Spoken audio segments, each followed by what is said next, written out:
recent car accident was not your fault because I've got a way that you could get 3.5 times compensation after the. Yes, everybody. If you got what it takes, some take a rest set up on the mic information.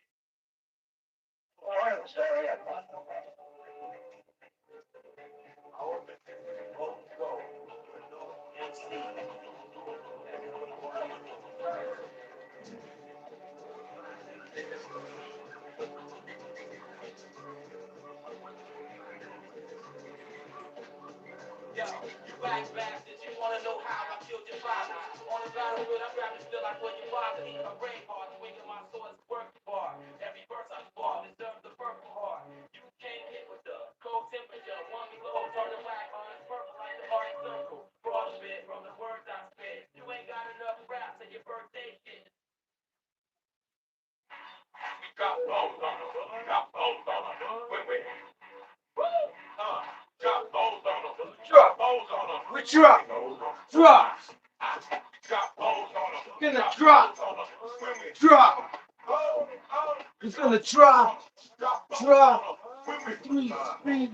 Cadillac grill, Cadillac bill. Check out the oil my Cadillac spills. Matter of fact, can you take Cadillac kills? Check out the hose my Cadillac fills. 20-inch wide, 20-inch high. Hold on to like my 20-inch ride. 20-inch size makes 20-inch eyes. Open for American 20-inch eyes. Pretty so pretty oh, oh how I love it. Pretty high class, anything goes. Catch them in the club going pretty bold. Long time tall, anything. Make my long time tall. Women know they still make it long time tall. And if they like to struggle, get long time.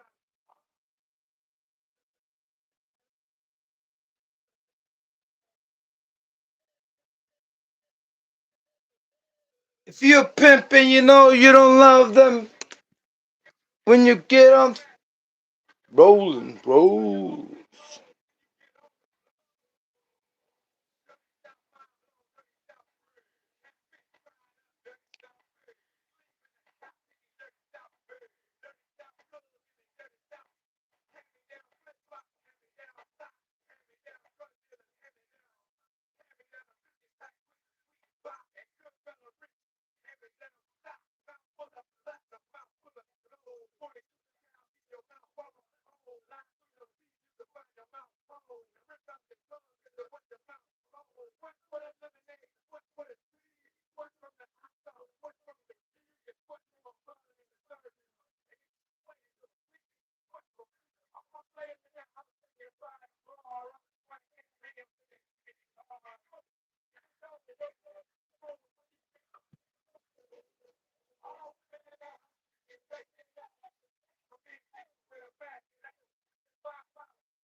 The days. Time.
Full throttle. Full throttle RC, what is up, brother? Oh, okay.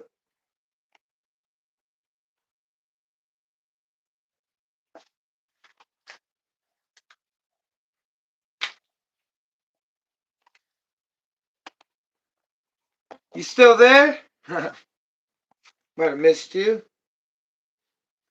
No, I don't miss you. I do. Yes, I do. Okay. Yeah. I thought I had brand new bearings. By the way, thanks for tuning in, brother. Hope you're having a wonderful day on this windy day. Pretty effing windy.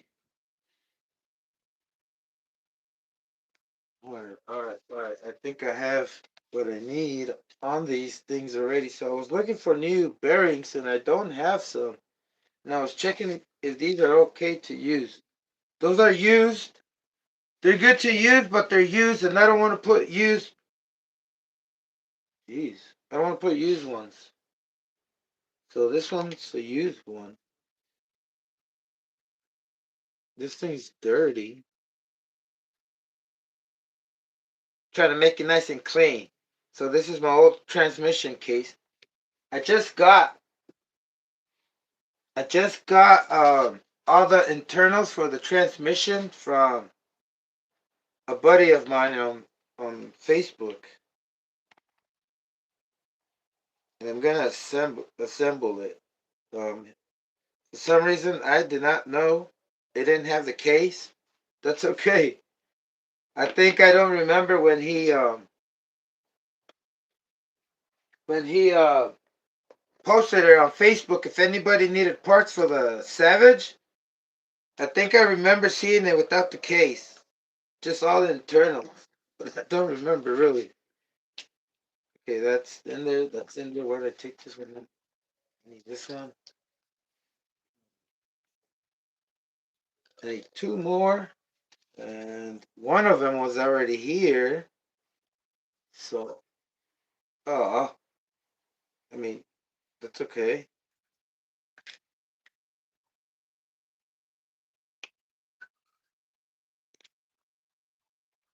This I might change right now, actually.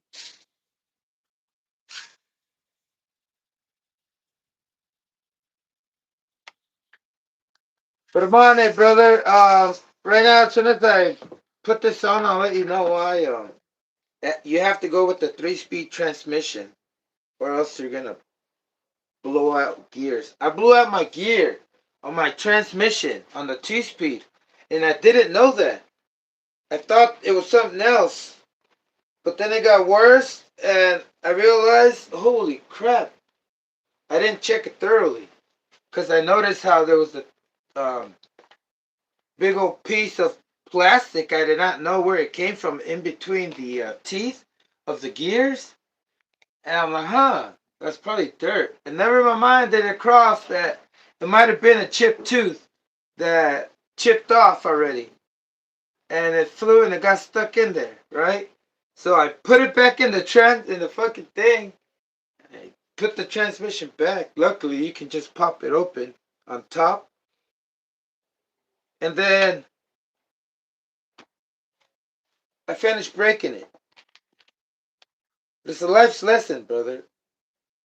For the things I'm doing, you can't, or we're doing, you can't use a 2-speed. Maxwell, smart, what is up, brother? I'm letting you know that for what we're doing, like if you're trying to exceed 45 or 50, it's recommended to do it with the 3-speed. Because with the 2-speed, it's gonna break.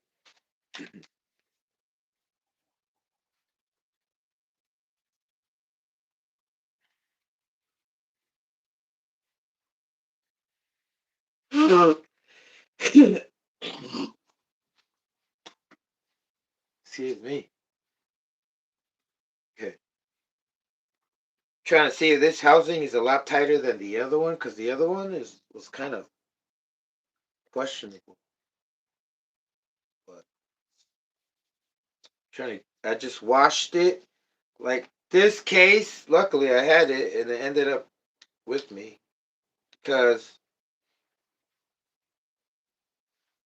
I bought a all metal steel gears and an aluminum case for my other Savage, and I had to use all the internals, but I had some other gears, all the gears.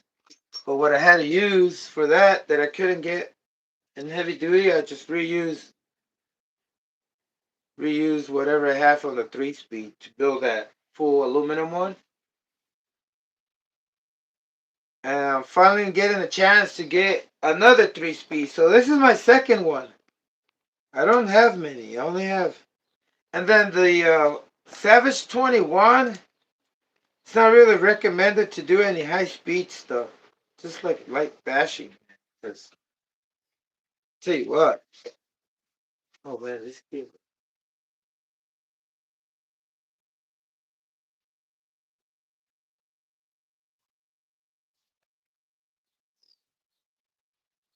That Savage fucking 21. has an awful 2 speed. I think it's only designed to do like 35 miles an hour.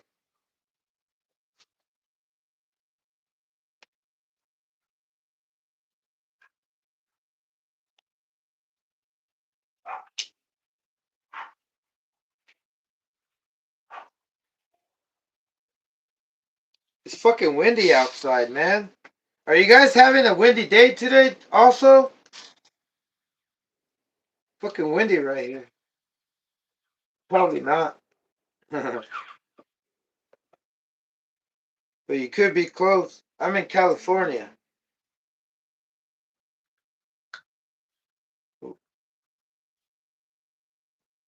And I don't remember who hit me up and told me, hey, we should burn some fuel. I'm like, hell yeah.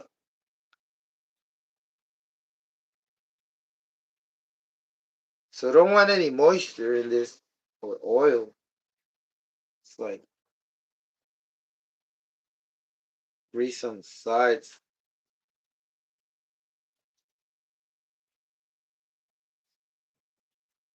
You know what made me think that there was it was dirt instead of a piece of plastic from the gear? Because I didn't have my cap on for the transmission, the dust cap, where you cover the adjustment window. Okay, yeah, I didn't have a dust cap, and I thought it was just dirt buildup. Pretty awful.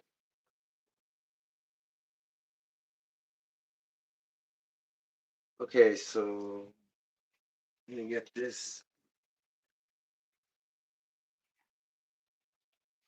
Don't recall the transmission, but I want to make sure I have it right. All right, so first things first, we need to put the two tops together. Tops go like this. One here, one there.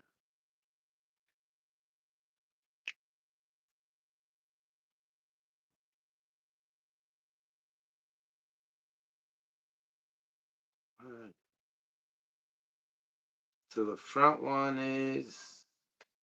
Oh, shit, I don't know. Where's the front side? Yeah, this has to be the front side. If it's not, I don't know, brother. I'll tell you if it's not.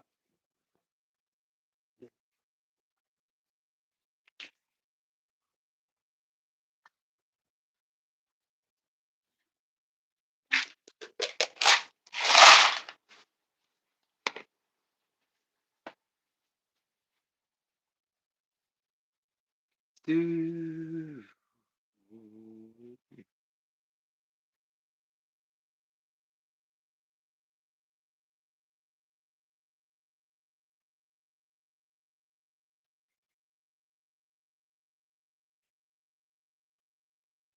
So I need to. I was looking at the images on Google, but I actually need to look at the actual assembly. This is not a 3-speed. Oh, that is nuts. 3-speed transmission.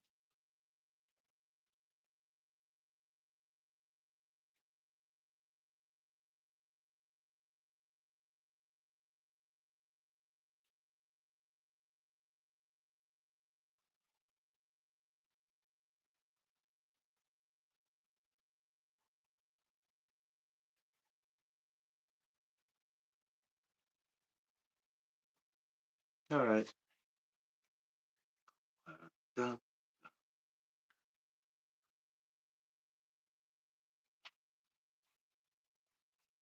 Screw on.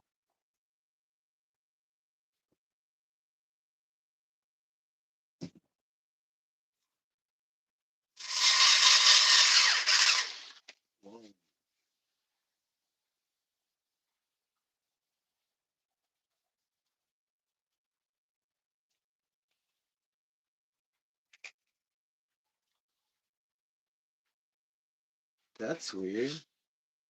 Doesn't Oh, tripping. I'm tripping. The,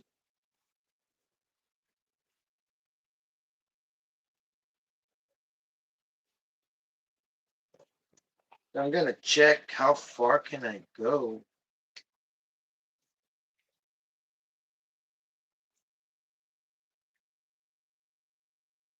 You guys give me a second. I can't see. I'm not on the chat right now. Let me just put this together real quick.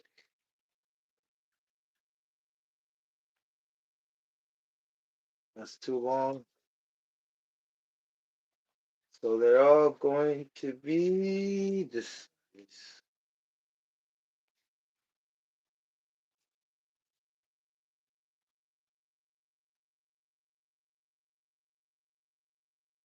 Yeah, I guess this is.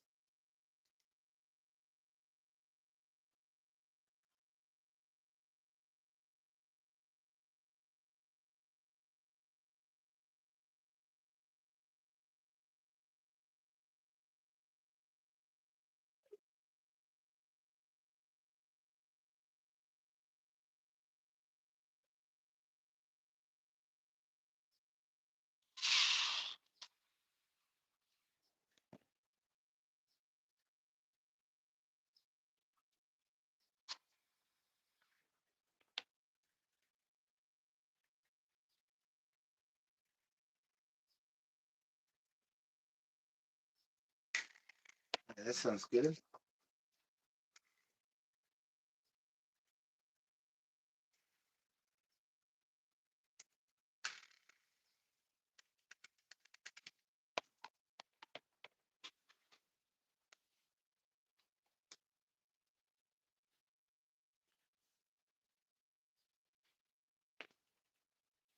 Next is my fun part of this. Just should be easy and straightforward because it only goes one way.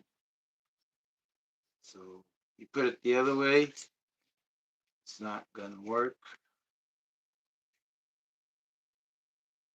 Wait a minute, I might be wrong.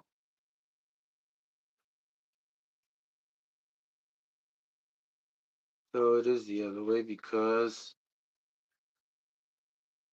and it also should be here. Yeah, with the long barrel, the long shaft on the other side where the brake goes. It's the brake side, and this is the front side. It should be fairly straightforward, I guess, unless you do something wrong, like right here. This is wrong. I did it wrong. I put it backwards again, like it did in the beginning. Oh wait, what the hell is going on? I had it right the first time, so that was strange. So the longer side goes in the front.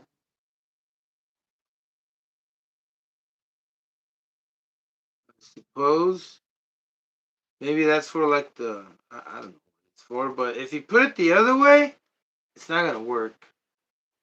Let me check the chat. Again, I don't have this up my head. I mean, I don't have it on my mind. I don't have it memorized, but what I can tell you is that we can figure it out. All right, so it seems like that's what I want to know. Can it only go one way? And if it doesn't, it'll go one way. Well, full throttle. What do you? Oh, I thought you were just tuning in. Okay, so over here too, I try to put it the other way, and it won't fit. It won't rotate. It'll bind. It'll get stuck with the plastic. The other one as well. Use it the other way. It's gonna bind with the plastic, make contact. So there we go. And before I put it on,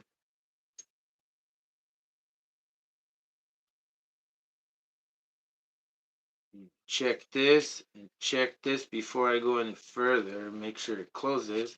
It does rotate, and we're good. We're golden.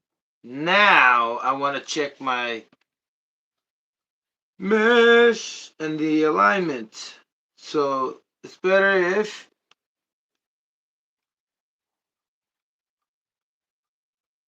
okay, we need shims over here. So I need shims inwards.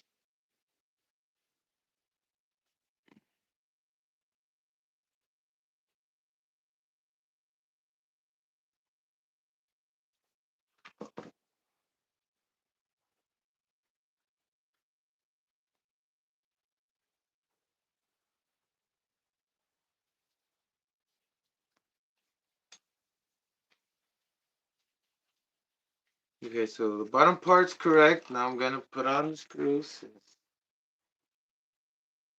No, we don't need to take it. Oh, yes, we do. What am I doing? Now I'm gonna figure out the shimming. The part needs shimming too. Wait, no, the top is fine and it's pretty close to this way. So I'm gonna have it close that way and shim that way. That way I can get everything aligned. Hopefully that is, yeah. Yes, forward. Forward, you gotta move stuff forward. I mean, is that forward? No, that's backwards. The front is this part. So we gotta move it back because I guess that is best.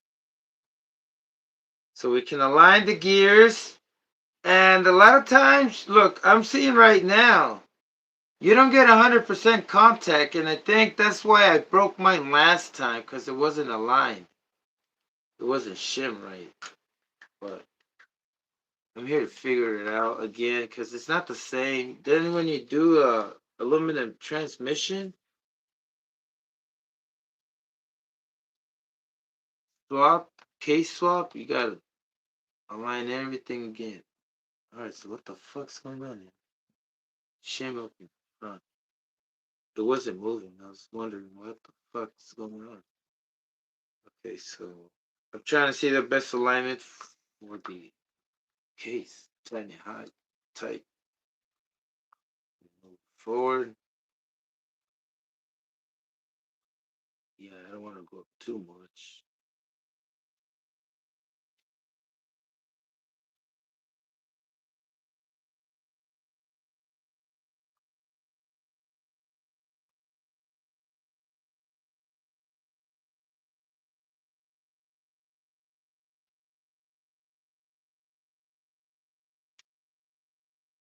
Where's the front?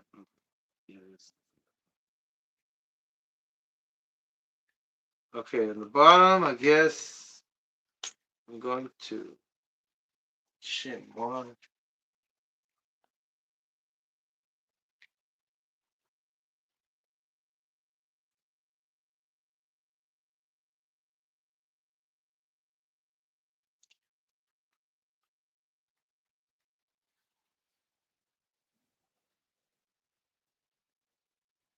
So I'm gonna try to 2.5, so 1 millimeter. That's a lot of play. Hopefully it doesn't change when I tighten it up. You know what I mean?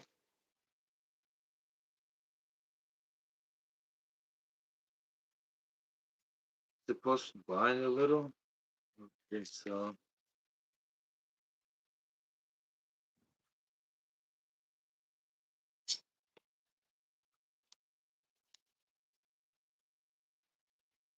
that's the same shim. Same shims.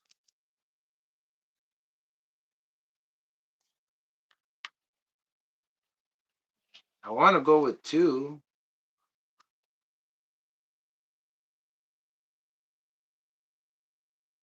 There's absolutely no play. No, this.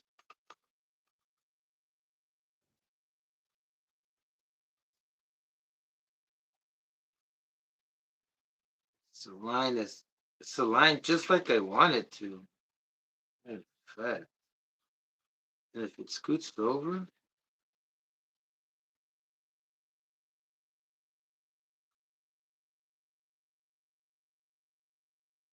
Okay, let me put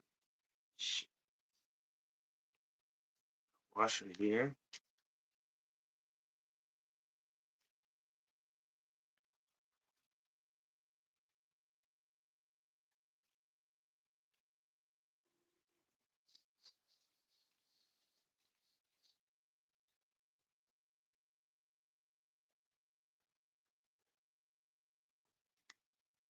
Mark, what is up, brother?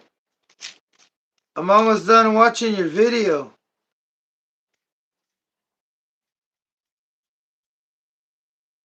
I'm over here putting a 3-speed on this thing, brother, and I'm right here super focused. Give me a second. I'll get back at you. Interesting. A lot of interesting things. Okay, so I'm trying to get my mesh up real quick so I can, and dealing with my, trying to find, only if I had, only if when you don't have the things, pretty complicated. When you don't have the things you need. Um, don't have this has to be a 6 millimeter or 7.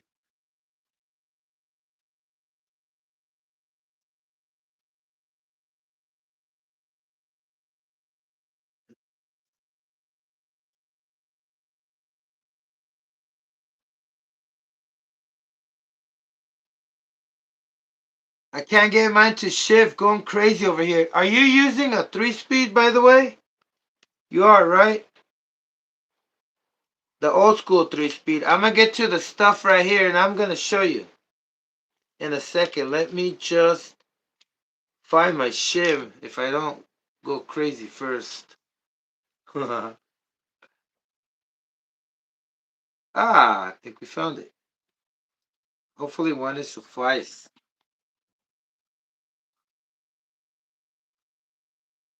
Yeah. Okay, now let me spin the spinners. Spinny boys.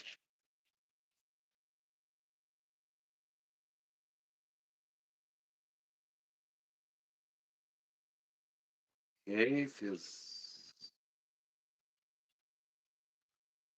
Now I'm gonna.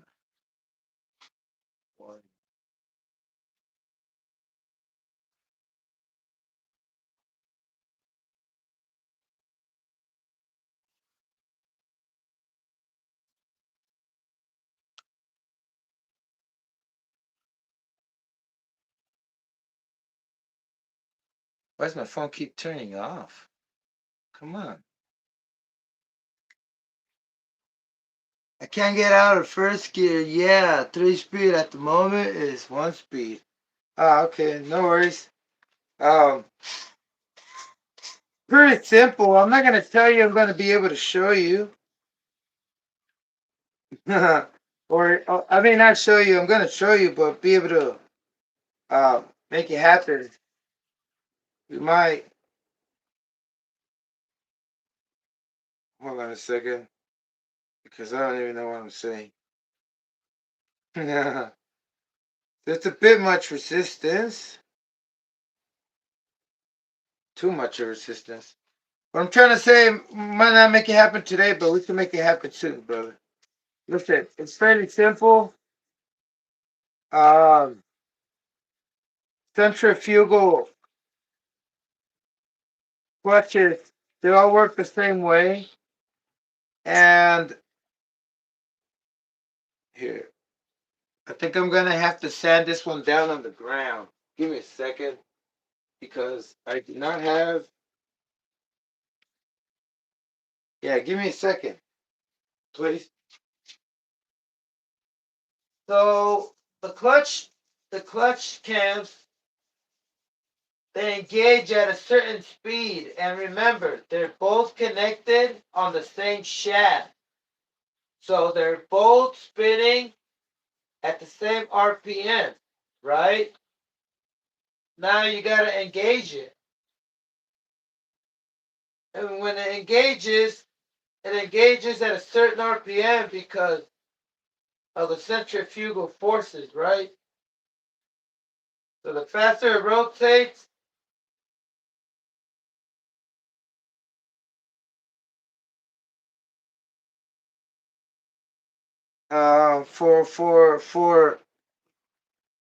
for like say you gear it up. Man, why does it keep turning off? It's not supposed to do that. I'm on the live, brother. Come on. Who's hacking my phone? Someone's hacking my phone. Watch. It's going to turn off again. It's not supposed to. Ridiculous. Please sign off or I will. I'm trying to talk to the bot. To these robots. Oh, anyway. Like I was saying, you got centrifugal forces at play. And you got to keep account that the shaft, everything on the shaft is spinning in sync with the shaft, right? So now that you have an idea that both cams are in the same shaft, now that you know that both cams are on the same shaft, well, let me get to the part. Let me open it up. First, let me get to this. Let me finish this part right here. I have something else in my hand. It's unrelated. Well, why don't I just talk about what I just did? So I bought a set of 105, I mean 8 by point fives. No, 8 by 10 by point five, I believe. If I'm not mistaken, these shims. Yeah, they're only like 2 millimeter in width. I mean, in how thick the ring is. But anyway, in the width like this, not like this, I'm confusing you all because anyway, look, I only have point fives, right? And that's pretty thick. So I had to sand it on the ground so I can get a little bit more clearance, make it thinner. But then these, I was trying to explain what size they are. They're 8 by 10s by point fives, right? I think I got that correct. If I didn't fuck it up. Nah. What is up, Dozy? We are working on the 3-speed and we're not done. We haven't even gotten started. Hope you're having a wonderful day or night. Don't know if it's nighttime in the UK. All right, let me put this thing on because we are waiting. I want to get to the 3-speed already. I want to. Something. There is something. Oh, I can talk about how all of us that are doing or trying to do 50 plus miles an hour on the Savage do not use a 2-speed. Do not use, even if it's stock. Look, my Savage has foam wheels. And the last run I did, I chipped off a tooth. And little did I know, I thought it was dust because I didn't have my dust cap on there. So I thought it was dust or dirt, whatever, buildup in there. And I took it out and just looked at it and it seemed plastic to me. So I assumed it was from the inside of the case. So I was like, oh, shit, I got lucky. But little did I know, it was a tooth chipped off from the gear. So I'm getting that 2-speed out of here. This thing has to go. I'm gonna put that 3-speed and see what I get with the 3-speed and the single engine, right? Since I already have most of it all set up. By the way, y'all want to see my since you guys are on my live, I'm gonna give you guys a sneak peek of my Savage. Look, the transmission is disassembled, okay? So don't be frightened. Don't think I'm tripping out. Which I kind of am. So I call this the Schumacher inspired fused Savage. And I'm going to give you a better look. This one's going to say 2-speed. I'm going to grab that gear that broke. That gear that broke from the other one. And I mean, when I take that transmission off and put the 3-speed over there on that single engine, I'm going to get the gear, see if it's the same one that broke. Because I really don't think it is. But it's the second gear, and it's the one with that holds the clutch cam. The 2-speed cam, and that's why I'm saying you do not want to be running or doing speed runs like this. Look at this. And you only have one gear. So best thing to do is grab a 3-speed. That's the best thing to do. Even though you use a stock 3-speed. Look, every time, look at all these 3 gears when you're running. You always have these 3 gears in play and holding it up. But then here's another questionable part. Look at this little freaking thing right here. Maybe I'm gonna have to get a heavy duty one. I'm pretty sure there's one out there that there's available, because might be from Hot Racing. Oh no, it's a black one, I believe, from HPI. It's a heavy duty one. Oh, I'm not sure where I got it from, but I don't think I bought the same one. Or maybe I did. Maybe I had to buy the stock one, and nobody makes like a heavy duty one. But this is like monkey metal. So this might break. Shit. Anyway, it has broken on mine, but it's ridiculous to put a 2-speed on this thing because it's fucking heavy. But the other one, we're gonna try. If not, we're gonna swap that 3-speed once I do everything I need to do to that single engine, and give up on the single engine, go with the twin engine. I'm gonna put the 3-speed on this thing, right? Because that 3-speed was supposed to be for my purple haze out carbon fiber Savage I have over here. All in Teggy purple aluminum and carbon fiber. It's like one of my first videos on my channel. I run with it. It's pretty crazy. I can't believe it. It had these engines. And let me tell you something about this since I'm at it. Look, 2 fuel tanks. I got fucking sick and tired, brother.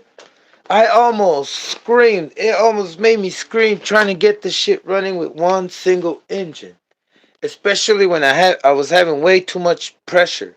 I could have gotten a valve to regulate a regulator, to regulate how much pressure there is, a little valve.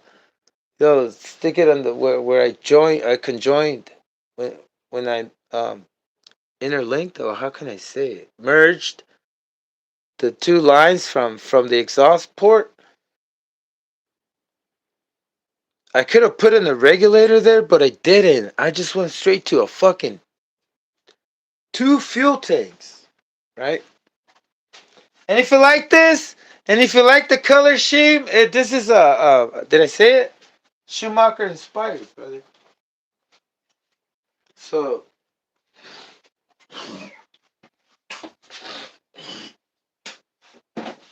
just letting you know, letting you know I'm over here. I think a little bit overwhelmed with Schumacher and speed. So just letting you know, this is me. Anyway, Tune Like a Motorsports, me. I got my 3-speed working, but need a little tweaks. Yeah, brother. Let me try to give you some kind of idea of what can help, right? Or let me just show you how to do it, whichever way. No. Like I was telling Mark, there's you got it. I'm just letting you know of how I thought and how I saw things, and why it kind of got me confused with everything, right? Because a lot of times you have to know and figure out if it's your one-way bearing, brother. Listen, I used to run this thing, And when I ran, I mean, the first twin Savage that I ran that on my channel, right? I rebuilt the 3-speed, the stock one. I put a brand new one-way bearing just to, make it feel brand new and shit. Because it was used, right? So I put the one-way bearing. I checking all the gears. I think it took me like 3 days to mesh up whatever kind of mesh I put in the transmission. It was probably not how I see it now. It's different. But I went out there, and at the end of the video, brother, it wasn't even that long. My shit wasn't shifting at third gear. It wasn't. And a lot of times you got to realize that one-way bearing might be the problem, and you got to go with the brand new one. And if you went with the brand new one, then now you're sure that your shaft is spinning.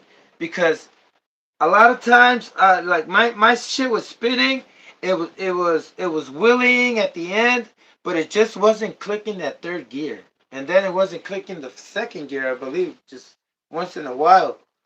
But when I checked it, um, from the weight or from the speed, it could have been a lot of things that just ruined it, right?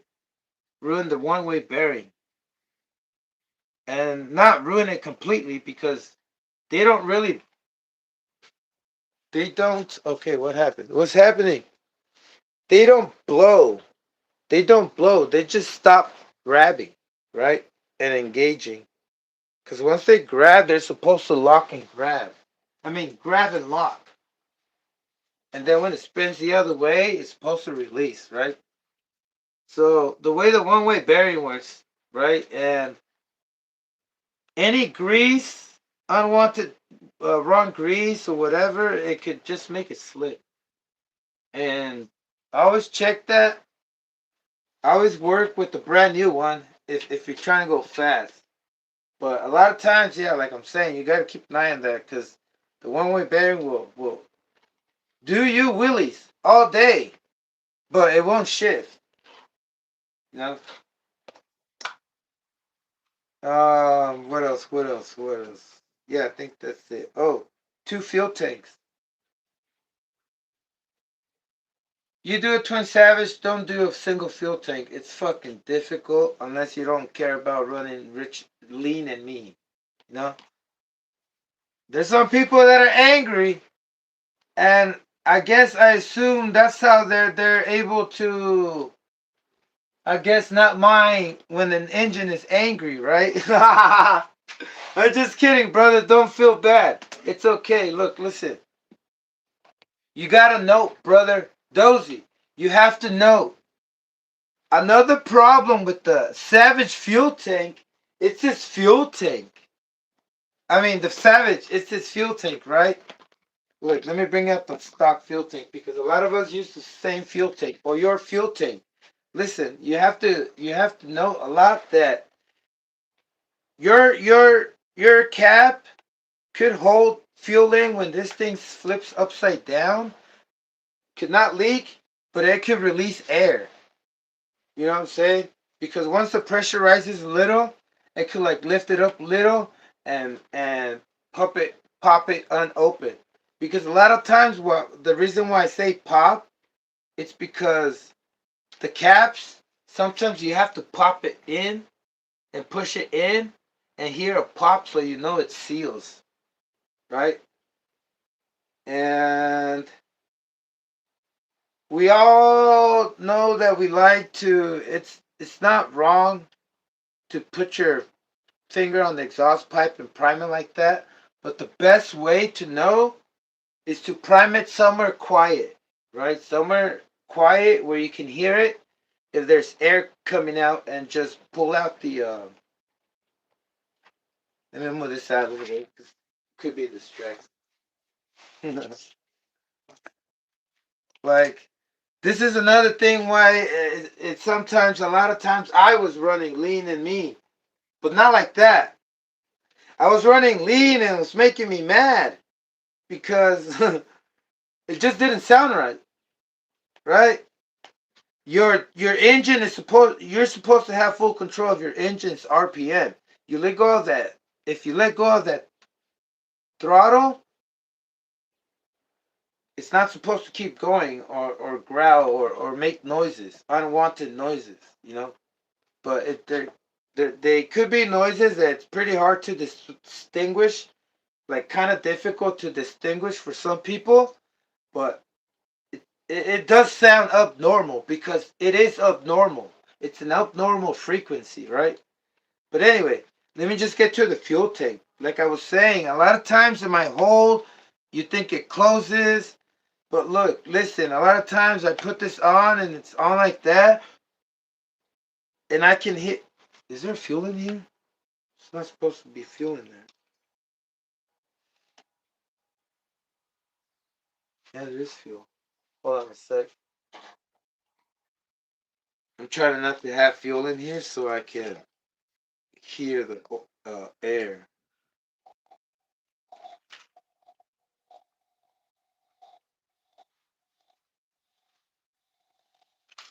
So let me just rephrase that. The best way to do this is to check your fuel line is to not have any fuel in it.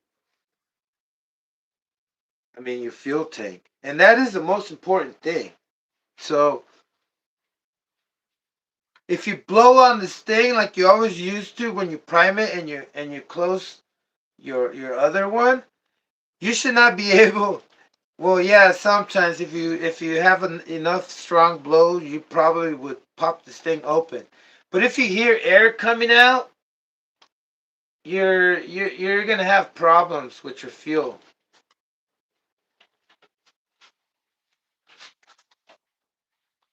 It's my connection. My other connection might not be on the Wi-Fi. That's why my other phone's lacking, and it's confusing me because it's like falling behind. But I am connected on my Wi-Fi to my Bluetooth. Uh, let me see. Okay, so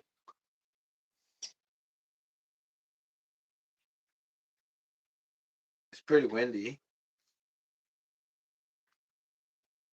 So like I was saying, you blow on this, you prime it without fuel, you hold one of the sides, and then you just blow on it, and you'll be able to hear it. You'll be able to hear it easily. And that causes a lot of times your engine to run lean. And if you're running lean and mean, brother, you are suffocating the engine.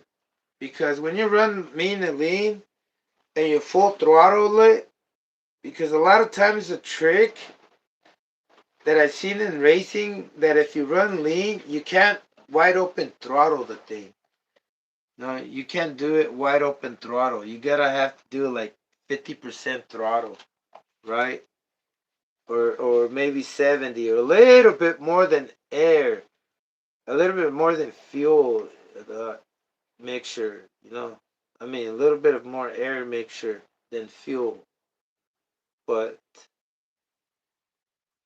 once you reach, there's always your engine is always gonna fucking take off quicker, but it's gonna stall from power. Not stall, bog out, but if you don't bog out, you will reach a point where it's not gonna produce more power and it's not gonna let you know that it's bogging out. Because if you guys don't know about the lean bogs or the rich bogs, it's just preventing you from reaching that power range, right? This wind is super distracting.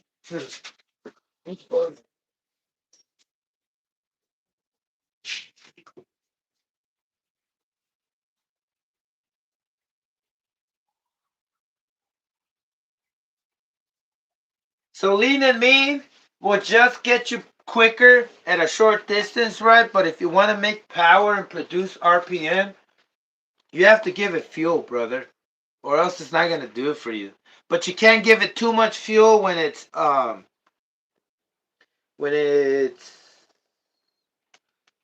you can't give it too much fuel, right? When it's already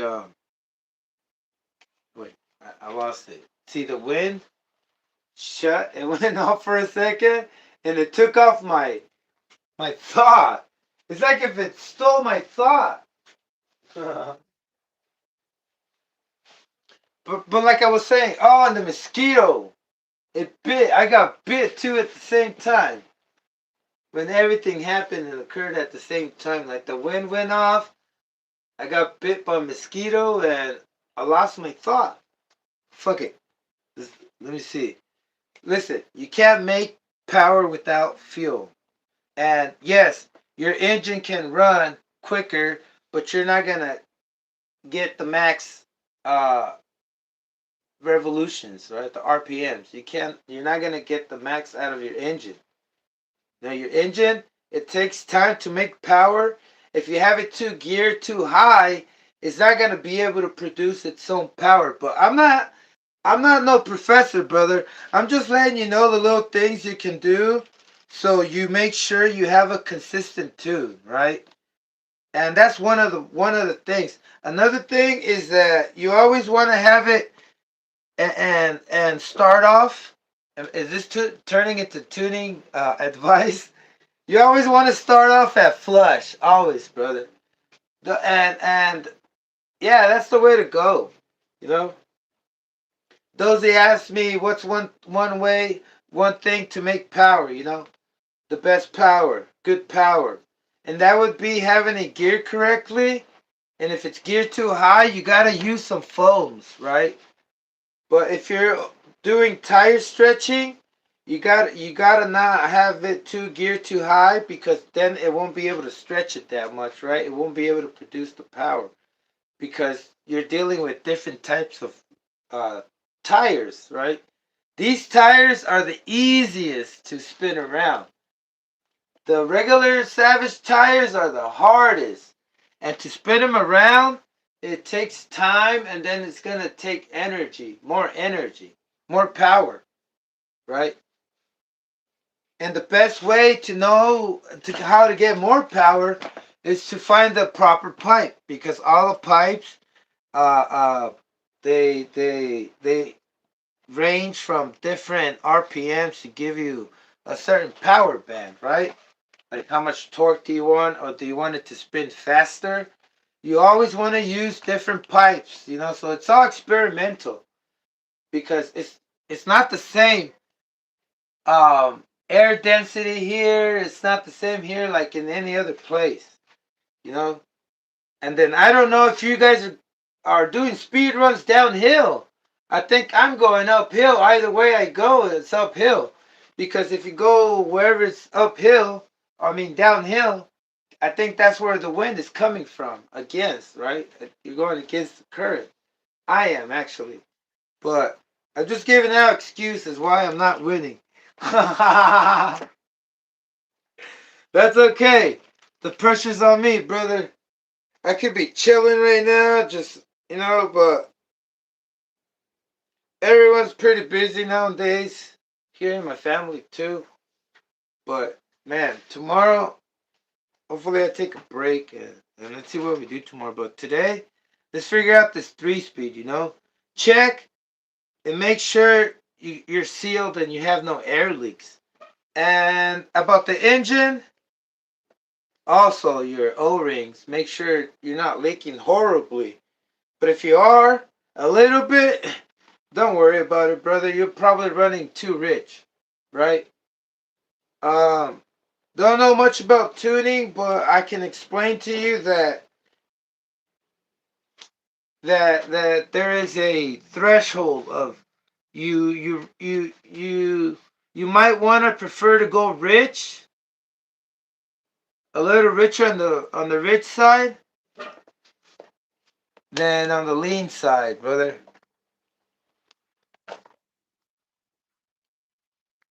You want to keep that engine cool. I've even this engine. I'm surprised it hasn't like kind of like say you would know once you know that all your things are sealed. You would know the next thing you should look after when your engine is running too lean, because then that could be overheating, right? If you have it geared too high. Hold on a second. Now there's a fly bugging me. Holy moly, man. All right. Next thing. The pipe, I said the pipe, wheels, it all depends. But remember, temperature. This thing run its best like around 200 degrees. At 200 degrees is where you always want to, you can't be very, very consistent with your tuning with this fuel tank. This fuel tank, even though it's sealed and everything, and there's no air leaks, you still get a freaking huge change from your tune right here, like a big change. Like it'll go leaner, really lean once you get to like the low part of it, right? Don't know why that is. They say because of the shape of the thing, but that's no doubt that does that. That the fuel tank, it's bad design. But who am I, right? I'm not Pete Pablo or fucking anyone. Whatever. Okay, what am I doing? Why am I taking this off? Oh yeah, I do need to take this off, do I? Yes, I do, but wait, no, I don't. We're about to take this off, but not now. Now that I got to explain a little bit what you really need, and that is fuel. And all those things come into play with you being able to receive, well, for the engine being able to receive the fuel it needs. If not, it's not going to make power, the best power, of the most power you can get out of it. And a good plug. Well, the plug, I don't know. Yeah, it does matter. Because the better the plug, the more you'll be able to burn the fuel right. And then it also matters the type of nitro content. And then if you have too much of a nitro content, it also might not even make more power than it can with the lower nitro content. So all that varies after more testing. But the most important thing is no air leaks, anywhere. Or major ones. The ones you can hear. But this really does need to be sealed, brother. Like, it's very important. You know? Very important. Very important for your fuel to get the fuel it needs to make power. And always go on the rich side. Always go on the rich side. Lean more towards the rich side. How confusing is that? Hey, brother, you gotta lean more towards the rich side. Damn. Damn. You get exhausted. I think that's what they want us to do, is to be lean. So we do so much in one day, fast, and we're out. Instead of taking it slow and getting more done. Or taking it chill, take time so you can get more done at the end. Oh man. That was confusing too. Didn't make any sense, but let's make some money, brother. Alright. Fuel line. Also, your fuel line. Just port match your fuel lines. Make sure you don't have it. The holes are smaller. Make sure if you have a fuel filter, which you do for a Savage, because this thing does not have a fuel filter. I dealt a lot of times with microplastics, especially when I made the holes bigger on the fuel tank, where the fuel lines go, right? I put a fuel filter, and ever since I did that, it took me days to finally decide to disassemble my whole freaking engine and make sure there's no plastic anywhere stuck anywhere. So took me a whole day to do that, and it wasn't cool. So you gotta use a fuel filter for a Savage fuel tank. I'll explain after what it did to the 2-speed. After I start working and putting on, hopefully the 2-speed gear that this one has is the same one. Because I just bought one and it says that supposedly there's 2 different part numbers, and one of them is a heavy duty one. And I don't know the difference. They both look the same, right?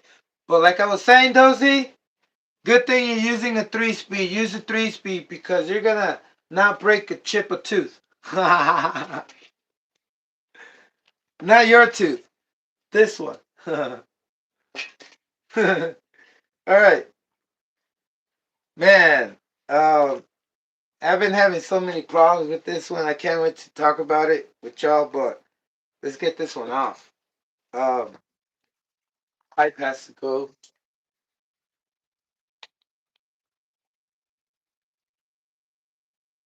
Wait, what am I doing, brother? Chill, chill. I'm not excited. I'm too excited, and I don't have enough room. I haven't even freaking finished putting in the teaspoon. Holy cow! Once again. Oh, jeez. Okay. All right, Ever. Back to the thing. Should have waited. Got this one done. All right, so I think I'm happy with this one. If I'm not lying to myself, I think I'm happy because I got an account that I put new bearings, and those bearings have a little bit of resistance from the grease that it has inside, right? Or the like how they're new. So can't. We're good on this. We're good on this. Let's test it out. I put the shim over here.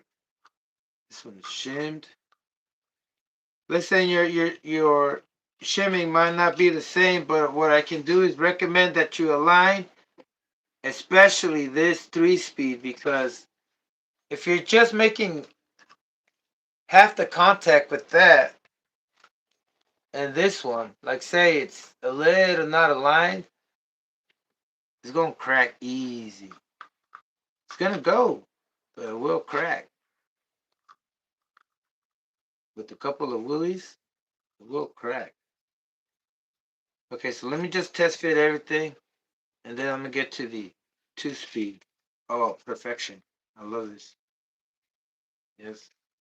Well, my type of perfection. All right, so that's just the cab. All these screws are on. All right, good. That is on. Now I want to tighten it up and see if nothing binds. Is this the 3-speed everybody talks about? Hold on a sec.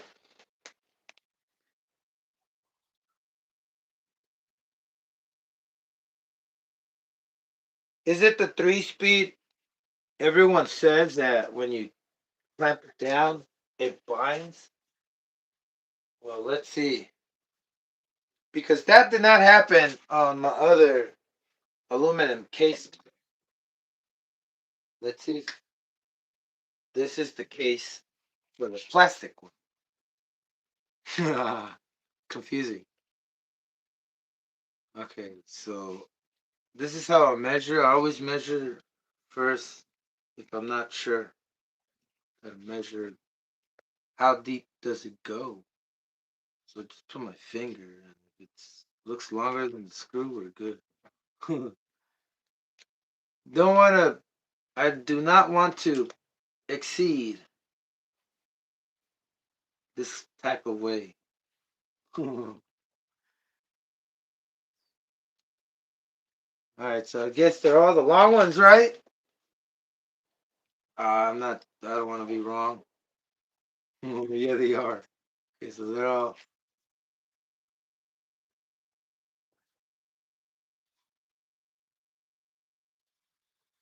Oh, oh, oh.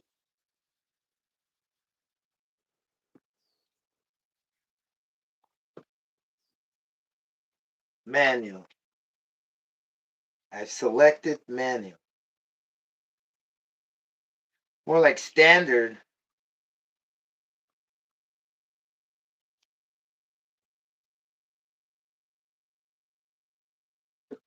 Whoa, I almost stabbed myself. Baby, take your time, brother. All right, so I want to have this sealed tight and just have it feel. Yeah, it's not binding.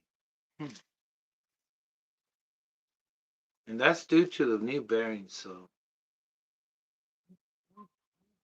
Hold on a sec. Yeah. Yeah.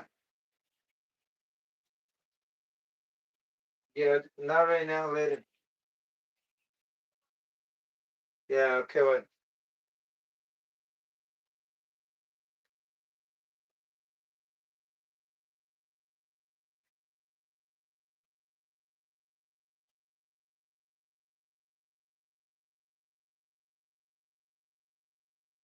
Brick a leg FPV. What is up, brother? If I'm responding late, I am sorry to leave you hanging. But this ain't hangman, brother. We're not here to worry about if we get it right or wrong. That's what's up. It's trial and error. That's how we figure it out. That's how we reverse engineer everything. What does this do? Beep boom. Oh man, restarting reality. Okay, let me put this lower so because I'm gonna get with the 2-speed. Here we go.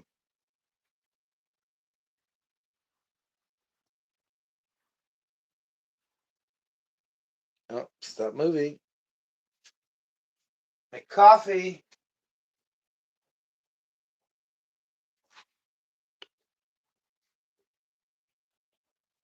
Super windy.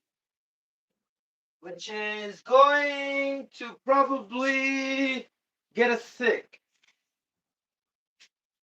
But you guys want to know something about the wind? No, I can't talk about something different. Oh, man. Here we go, Ever. Talking about, talk about it. Ooh, baby. I really can't. It's going to take too long. But talk about the wind. But I think the wind has to do a lot with our thinking. And I'll explain it one day, because I'd like you guys to know how to capture information in the wind. Because if they showed you that the monkey from Lion King, listen, the monkey from the Lion King grabbed some stuff that the wind brought, and there was stuff printed, and he was able to extract information from that thing with hocus pocus stuff. And for some reason, the stuff told him that what was printed, that Simba was coming back. Right? You guys remember that scene? Hey, listen. I'm just here to share whatever crosses my mind, because now I don't see. I mean, yeah, sometimes I do get BS, and I have to press the no button that I'm not gonna say that. Like crazy stuff. But here's one thing I'll tell you about RC. It has a lot to do with us.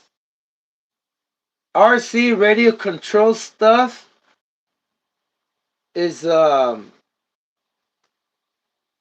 is it means radio, right? Radio control means not touching it, right? But to make it simple, an RC car is a lot like us, because just let's I'll explain it later, but just know that the remote control is your mind and the RC car is your body, right? And then I'll explain it why it's so connected. Why it's just like a mirror image of the idea of our existence too, like us being us, right? Just us, you know? Because life, I'm not gonna lecture, I'm just gonna let you know. We're not in some kind of safe place. There is so much freaking, there is so much uh, um, what do you call it? So much chaos, you know. And in order to see the beauty in chaos, you have to find the right and correct pattern to get you through. You know, and every time you have a pattern, some kind of way, it makes you feel life, right? Makes you feel part of life, right? So you being in a place where you need to use your brain power that's been given to you, you need to navigate yourself through the world, right? Same thing. I need to navigate my RC car through this world, and all the things that I'm doing, like going on the live every day, it's just building up the effort that's gonna help me manifest this thing going 60, right? Because it could already go 70, but it's not gonna do it for me until I pay the price. And the price isn't nice. But like I'm saying, it's all therapy, brother. Having an RC car at 80 or 70, I can see myself still doing this at that age. If I'm there at that age, I can see myself doing this my whole life because now I can see exactly how this thing reflects of me. It's like saying it's me, you know? Kind of like your car. Your car, if you never heard anybody tell you, hey, you look like your car in some sort of way, it's because it's you, right? Um, your dog. A lot of times you say, hey, your dog looks like you, but not in a disrespect, like in a way to insult anybody. But they do have some type of character, you know? Same character. So, and by the way, your car tells a lot about you. If you have a car that breaks down all the time, it's probably because you break down too, brother. And if you see that, you can change that anytime you want. You don't have to. You know, that's what I'm saying. It's like a processing thing, like things you gotta repetitively do in a pattern in order to see the beauty of something. Because if you don't find a pattern, brother, if you don't find whether it's RC or anything, if you're not actively moving like enough every day, you will like develop some kind of miscomfort because we are and we need to move. And if you work, you get your stuff there. If you don't work, and you're injured a lot of times, oh, or even though if you have free time and you're just sitting down and you're not entertained or distracted, a lot of times you start feeling bored, and that boredom comes from you not moving. You know? So, so I appreciate you guys watching, but just remember, let's move, and you don't have to run, brother. You just have to move. Just move and groove. You know? Just do a little bun dance to have abundance. But I love to share stuff like that, brother, because look, it's all about going out there too. You know, you're not gonna run your nitros inside your room. You know, you gotta go out there and moving little by little. You know, in a rhythm. That's why I say you gotta do it every day. And that day, that's how you create a pattern that you can live with. You know. And people that know this, if you try to break a pattern that's helping you out, it will make you like have some kind of withdrawal.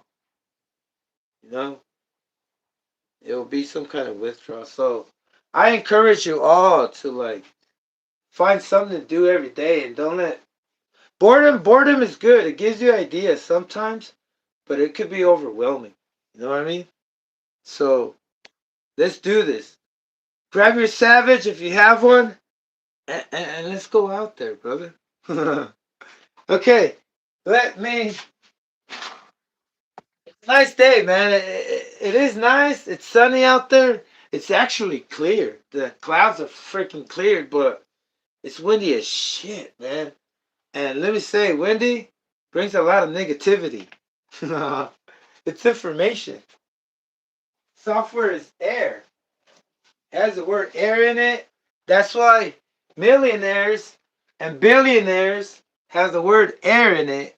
Like, I don't know if it's spelled the same, but it sounds the same. Air, right? Because it's a mindset. No, you have a mindset. I want to have the mindset of a nitro man. So that's why I got to do it every day and breathe that air. Breathe it in. Breathe that information in. Okay, let's go now. So breathing. Breathing helps figure things out. A lot of times I panic, brother. And I'll tell you why I panic. Because I'm noticing I'm not breathing the way I should be. I smoke a lot of weed, but I think that's also that's messing things up, right? But also it's not messing things up like permanently, but I can always practice and regain my breathing again. What am I doing? I'm taking off the wrong screws. So I'm happy with my mesh right here. And when I speak, I need to breathe also. I think that's why sometimes you forget. Just a little tip, if you're a YouTuber and you like to talk, and you're like kind of me that loses its thought, like what? What the fuck was I talking about? It's not your brain, brother, because like I was saying, if you breathe, you'll keep receiving that information, right? And so since information is in the air, you got to capture the right information if you want to become a millionaire, a billionaire, you want to become a RC Nair, RC Nitro Air, well, anything tremendous, spectacular that's going to make you like want to scream. What did I do right here, man? The best things in life are free, and the air is free, right? And another thing you want to note is that when you stop breathing, you don't die right away. You lose consciousness. So what wouldn't you know or not know that maybe sometimes we have a difficult time in life because we're probably not breathing correctly. And you might be surprised, when I learned this, I was like, whoa. I was like, I'm on it. I tell myself, hey, breathe. And I don't think that's a syndrome. I think that's all like from my pattern, because it's all a pattern. And I think I have a bad pattern right now, right? I think that's what it is. So, all right. So anyway, now we can get with the 3-speed. Let's get with the 3-speed because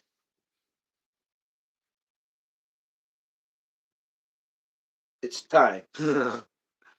So I'm gonna go off screen, not off screen. I'm gonna go off the chat so I can check the directions for this 3-speed. Put the stuff from here before I go crazy. That goes for everything you do, brother. I've seen a lot of girls that have panic attacks, and the first thing to tell you is breathe, breathe. Remember that? That's the only solution to for panic attacks is to breathe.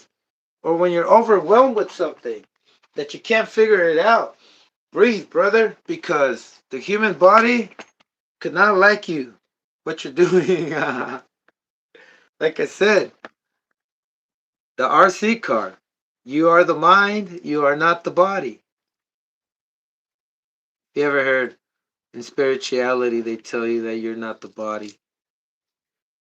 And by meaning is that you are the observer. So the observer effect is to be able to overcome all the attractive things in life that really don't help, brother. You know, you can admit to that. There's a lot of things we don't like, but it doesn't have to be that way. There's a reason why things occur, right? It's because we think about it. And it all goes back to breathing. Want to get things done? Breathe. So I'm going to start breathing rapidly because I want to make sure I get this done. All right, brother, I'm going to go off the thing. I'm done. Okay, listen. Here we go.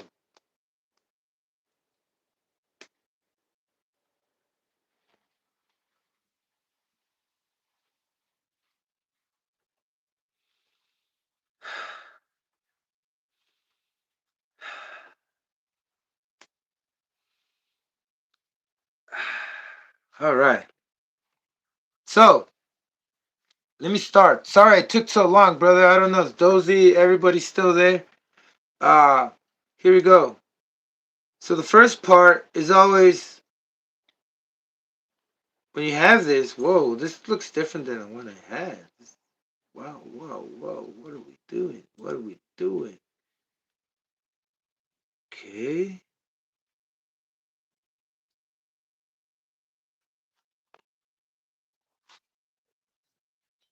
I want to get to the.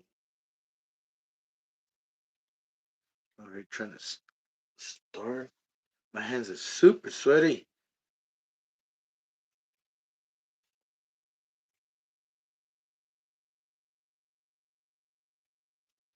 So first thing you want to note, brother, is that both shafts are connected. I mean, both cranks, both camshafts are connected to the same shaft.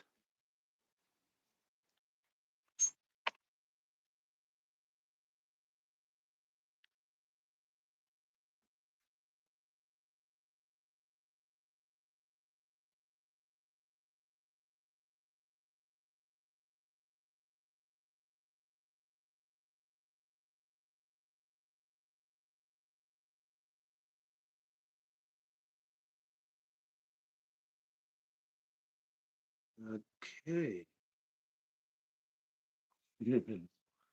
Oh man, this is confusing. Alrighty.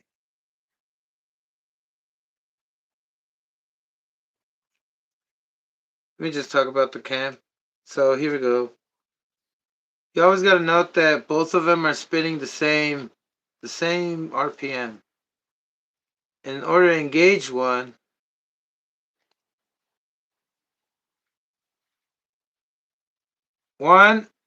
is gonna have to be softer than the other one, right? So this one's gonna be stiffer. And if it's stiffer, it's wrong.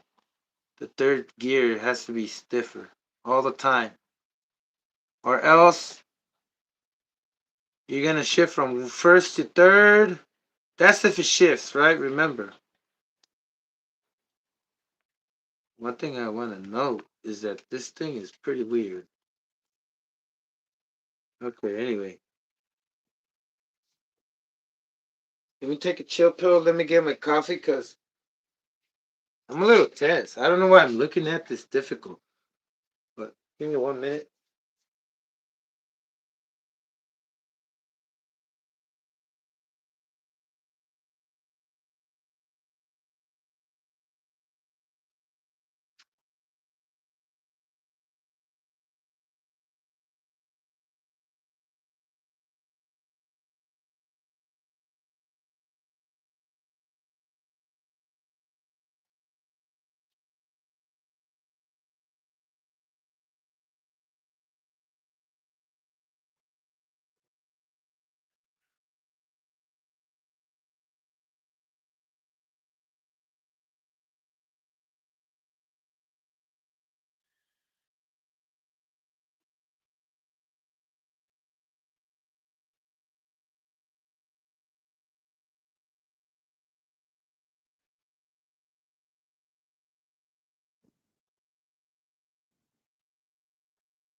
Okay, like I was saying, centrifugal forces.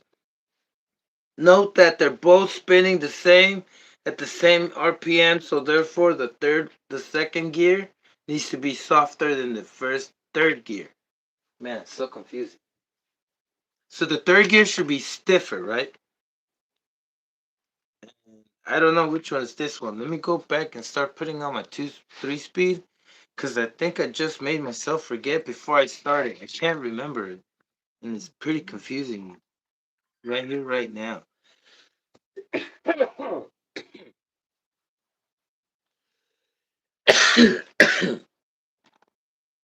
But I gotta take it off from scratch. That way I recall, because it's not that complicated.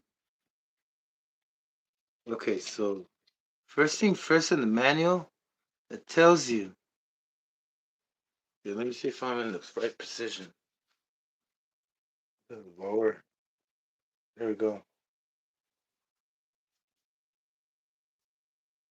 So the first thing on the manual that it tells you is to put your C clip.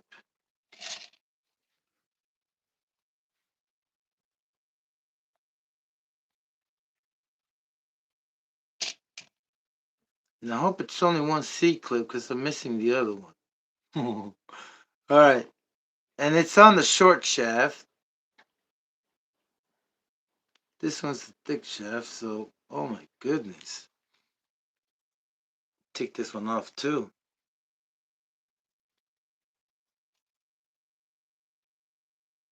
And if you have it confused and you don't know which one it is, well, we're about to figure it out because I'm taking it off.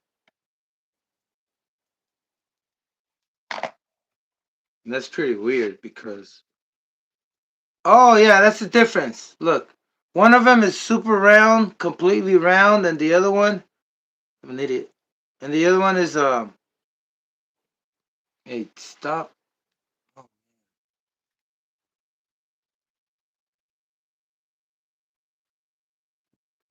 give me a sec. I need to take off my sleep timeout thing. Battery.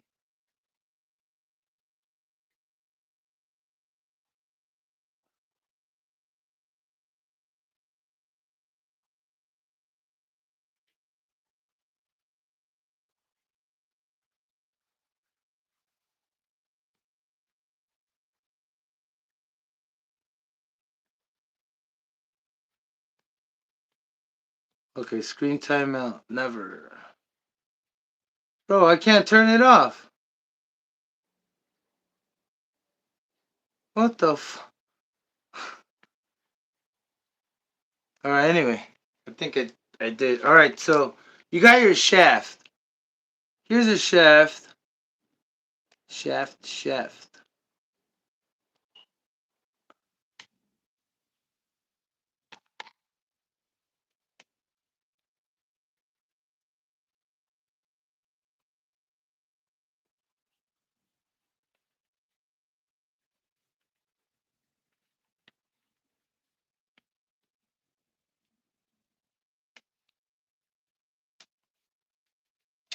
Mm-hmm. So you have a shaft, and the long side, you gotta leave that closed. Put your pin in through here, then this, and then the C clip. And I hope that's that.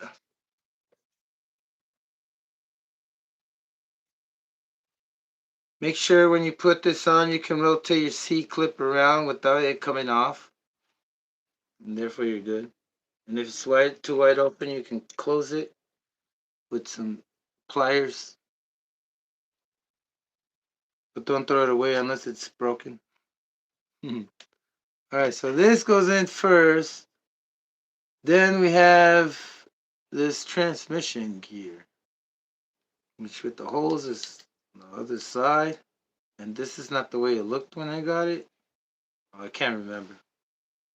But first, before I do that, I'm gonna tighten up my screws, brother. Make sure these. Look at this one is loose. Whoa! Whoa! I almost foresaw that. That is not good, brother. You know what I'm gonna do? I'm gonna put Loctite on these mothers. I mean, on these. Oh, whoa, whoa! I'm gonna put Loctite. I can't have this thing back out. It's gonna be. It's gonna be. Eh. So a little dot. Shout out to my new Permalock JB. JB. But if you're just tuning in, I am sorry, but I'm not in the chat room currently. Y'all give me a sec. I think I just remembered how to do this.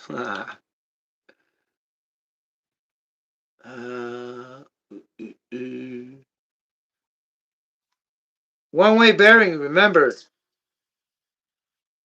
if you're not shifting and you tried everything, including your one-way bearing, or if you haven't checked your one-way bearing,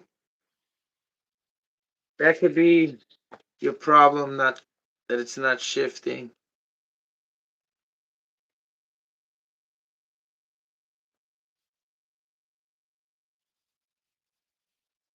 Okay, after that, I'm gonna give it a nice hand tight.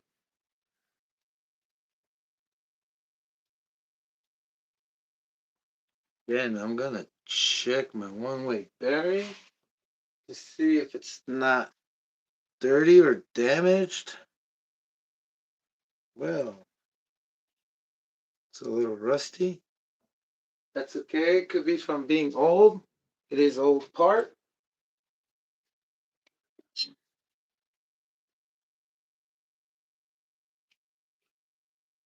But that rust could be like grit, that lapping compound, right? Like some to set something down. And you don't want that inside your one-way bearings. It's gonna wear out your one-way bearing, and you know what I mean.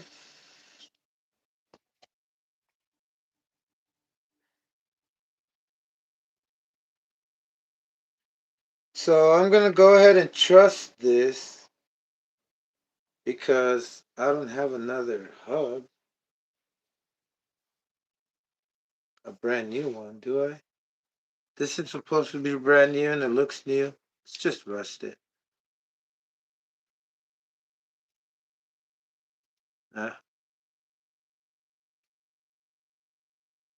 We'll find out if it's not shift. Well, give me a second. Let me see if I have.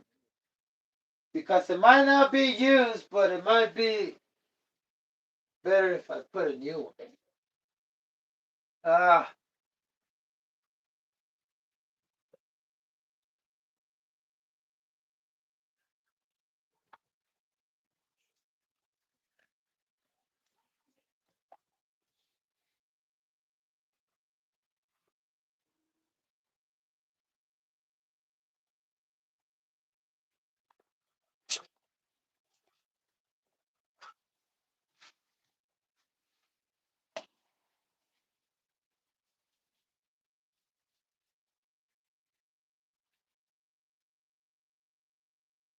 what the heck? Same gear. I wonder if they fit.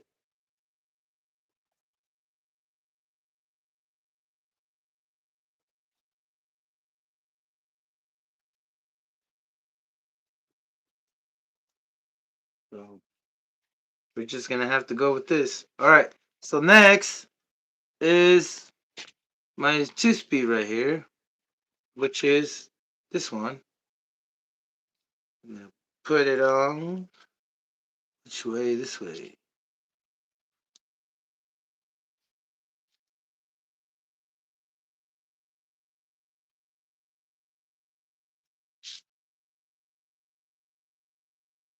Think we have to put a shim there? No. but it feels like it's gonna bind to it.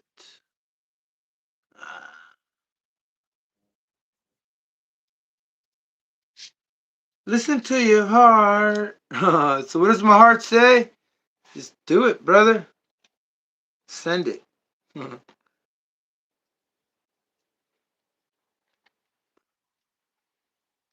Oh shit. Come on, line it up. Line it up. Line me up.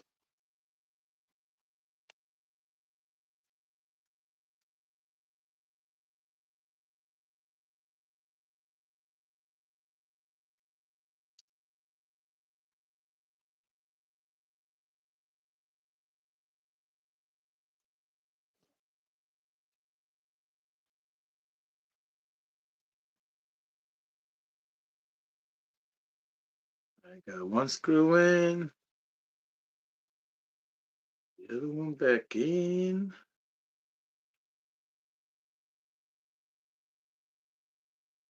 Wait, wait, yeah, yeah.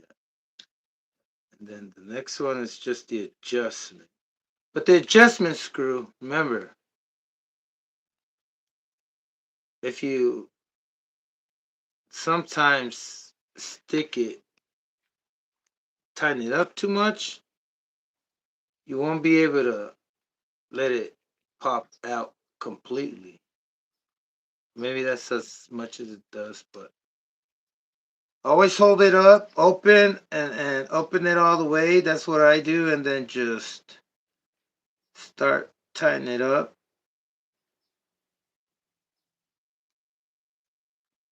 Halfway. It's just see if, well, all the way. What am I talking about? You do it all the way just to test if your spring is bad, right? Because if you tighten it all the way and do it slowly, gently, I mean, it should be fine. But this is not like the other 2-speed, where if you put it all the way in, it won't let it get out completely out. I mean, it won't let the tooth pop out completely. But there, it's too tight. And that's too loose. But whatever feel you have is going to have to be stiffer on the third, right? And if halfway, let me get to this one. So the second one, you know how you can't have access to it? Always leave it not too freaking tight, right? And I need more there. And also, I'm going to have to put Loctite. See, that feels good to me, right? And I have to note that the other one is going to have to be stiffer because it's going to engage at a higher RPM. Oh, crappers. Where are you going? Oh, and always check that the inside of your 2-speed isn't rusted because it might be preventing it from popping open, or it might be stuck. Okay, so that's another one. And if your spring is too squashed up, you might want to pull it up a little, because a little bit stiffer the better, but don't ruin it. You know, I'm just saying if it's a little squashed up, because it could stay squashed from it fucking sitting there for years and all the way tight, right? And rusted. And then the rust is gonna hold it together. So opening it up might break up the rust, or you might need a new spring. But it's always good to know that you have a good spring that looks new. That way you know it's not gonna snap in there. Cause they could snap from just the vibrations, brother. Just from it vibrating. Could be super brittle.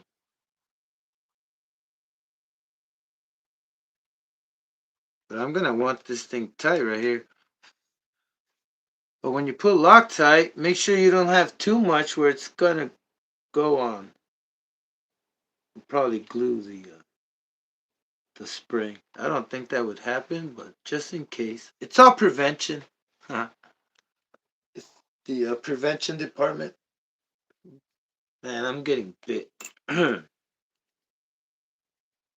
I'm gonna keep it where I think I'm comfortable.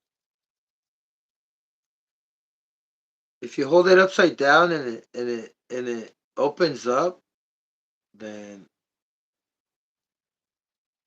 second.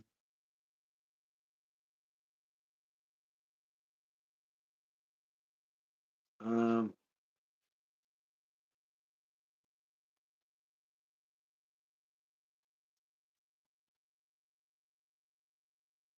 my tooth should be fine.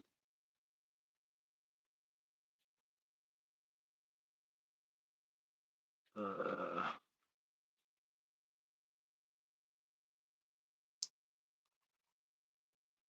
no. All right, all right, all right, all right.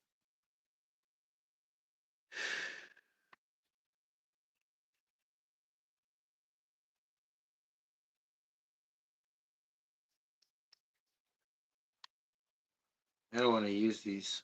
I don't. I'm just gonna save this for the big block for my other engine. I have new ones. Don't worry. I'm not scrapping this thing. Hold on. I'm not using those cams because they're used. Now I don't want. Hold on a sec. The parts were supposed to be new, but then that one's chipped, kind of chipped, but it's not what I think new is. Let me. I have bought set 2-speed and third gear and second gear. And these are heavy duty, I believe, because they're black. I mean, because that makes sense. Black. They're heavy duty or stronger because they're black. Like racial profiling. Stereotyping. I'm not stereotyping, brother. It's just a coincidence. No, it's just how it is. The way things are.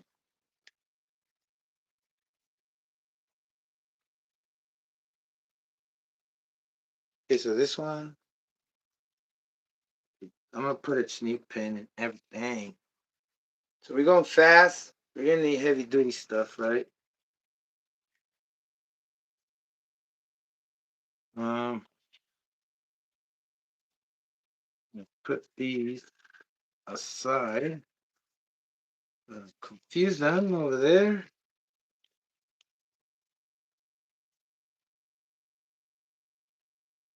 Do everything new.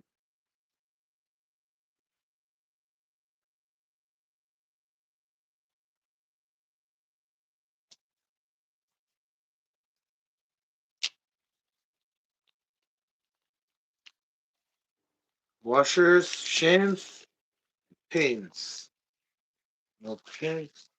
Trash. With this. All right. Damn mosquitoes. You're not gonna stop me, mosquitoes.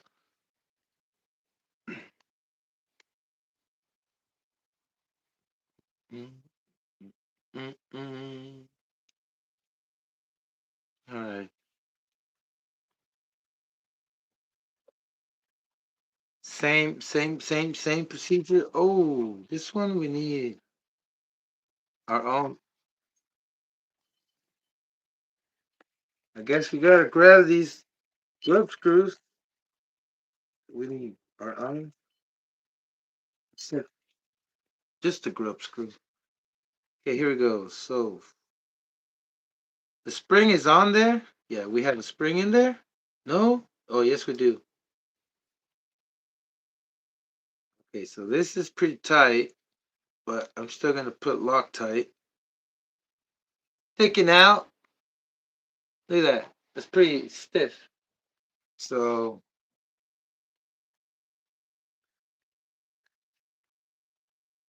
if you happen to mix it, just note that it's stiffer, and the longer the spring, if you replace it with something else, you can make it stiffer.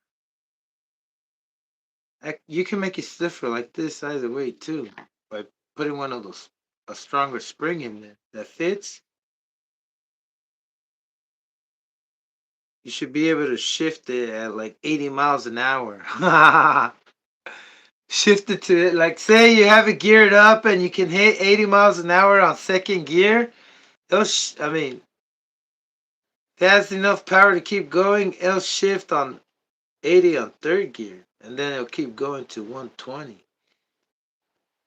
But that would be fucking cool. Okay, so I'm still not happy on that one right there.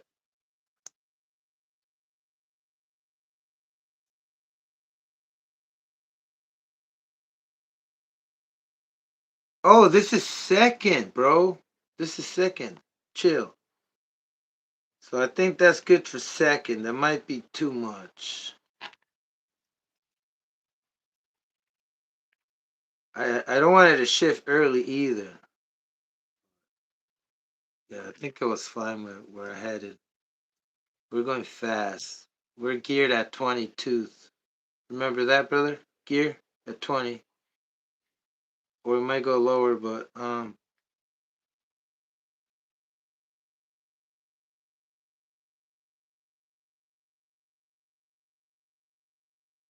think I went a less. I went too tight. Okay, I'm gonna stay there. And if I'm geared too short, then I guess well, we're gonna have to. Oh, we can open it up. Easy access. Okay, so same procedure. Here, menu pin, robust. Like we're using the factory HPI, and if they break, you might be able to file a complaint.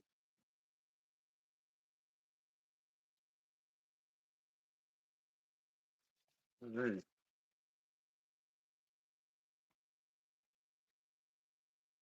Oh, whoa, I turned the wrong one. Oh, man.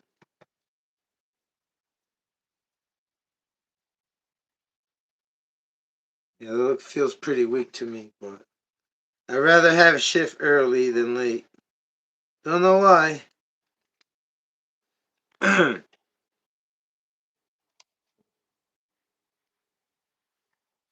We're gonna put more Loctite.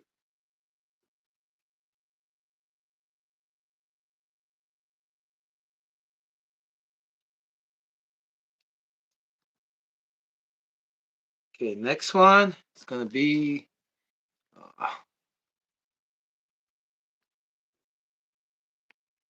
the bearings, the shims.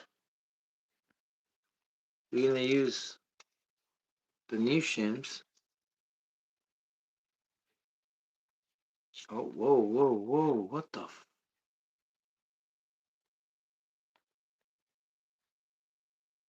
Okay, the shim, this bearing, and then the bell. It's the second gear. Make sure it's not chipped. I see evidence of whatever. All right, so I'm seeing that I cannot make it closer, so I'm assuming no more shimming. Yeah. Enough shimming. Yeah. Next one, do I have both bearings or just one? The next thing is this one.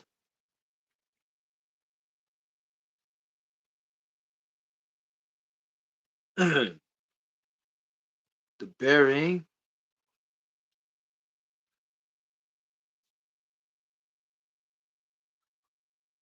No shimming, no shimming. Does it say anything about shimming? Nope, no shimming.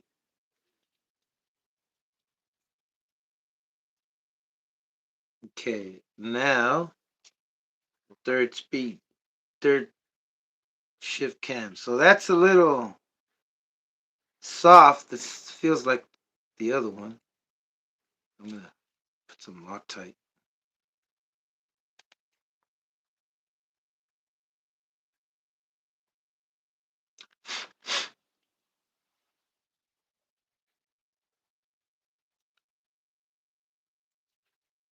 Okay, too soft.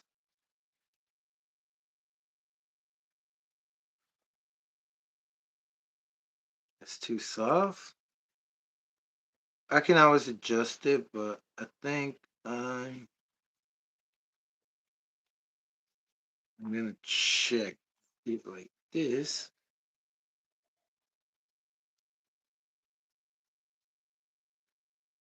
Yeah, that's a little high. I want it softer.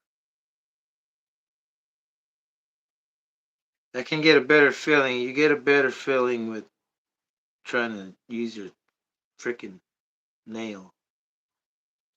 If you just poke the back of the tooth. So that's good for the 2-speed for me. I don't want to have it too freaking late.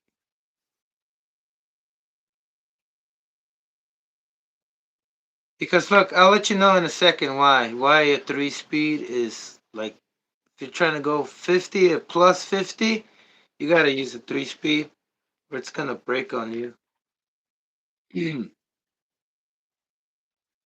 Back to this one.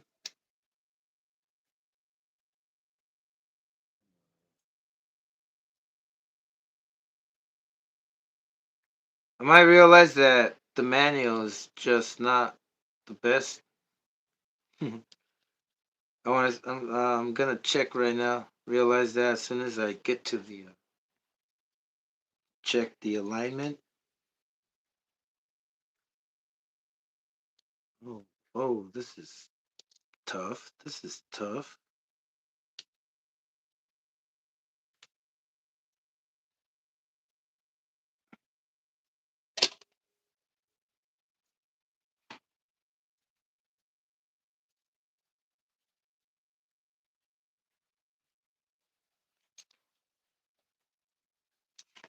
All right.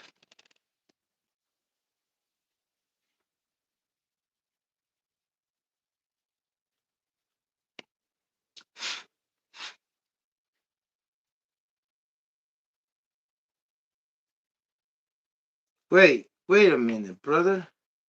Did I check it thoroughly? I didn't check it thoroughly, bro. I didn't make my final decision. I did with the second with the 2-speed. Just gotta make my final decision with this one.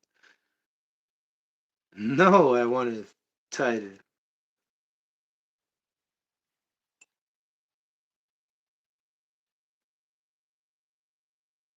Tighter.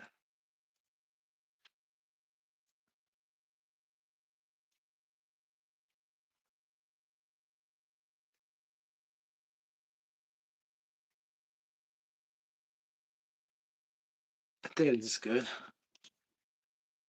It might shift right away after second. But I can always adjust it right. Cool. I think that's what I was supposed to do and just go with that. But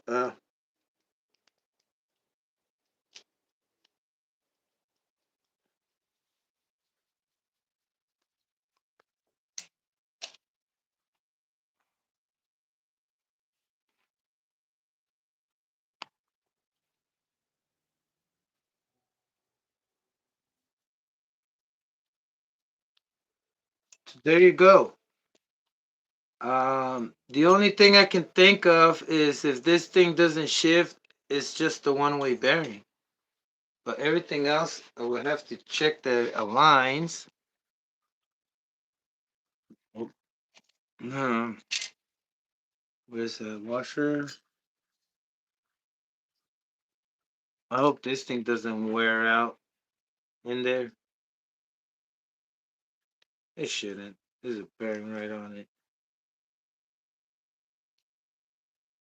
Don't know how fast they're spinning, but spinning pretty fast, I guess.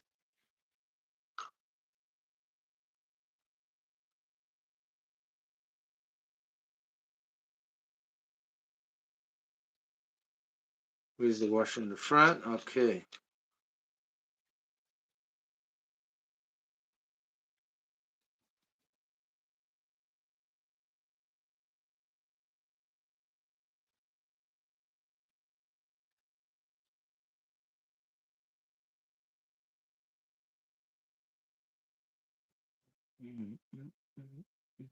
Let me see. Oh, the alignment.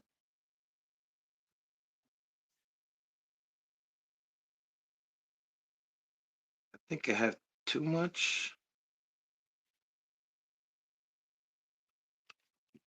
Top.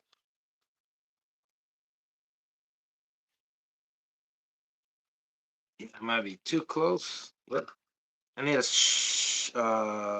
smaller one, or maybe just one without it. Why is it different now? Earlier it wasn't like that. Maybe because I redid this. Put a different shim. But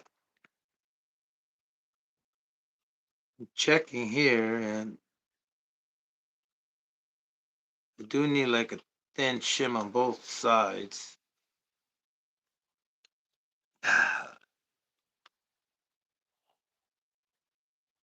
Yep. Would these work? Are these sixes or they're too big? Oh yeah, they're the right ones. Oh, there we go. So one on each side. Oh my god. I thought these were too big. But that's not gonna work though on this one right there. Um both rings are gonna make contact, so don't use. Yeah, I was wrong. Got too excited, brother. But don't use those. They're too big, too wide.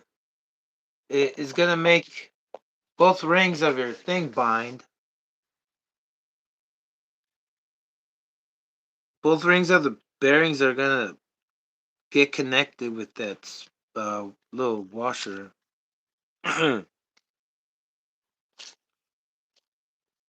But I don't have the right one. Oh man, this is not good. This is never good. Yeah,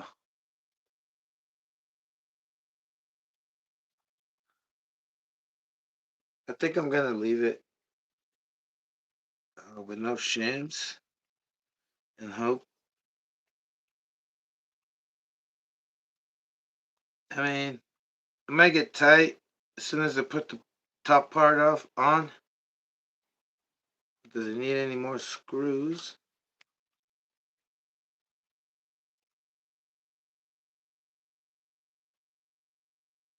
Yeah, I don't think it's gonna get tighter. Yeah. Ah, brother, I'm just trying to make sure I make the right choice. And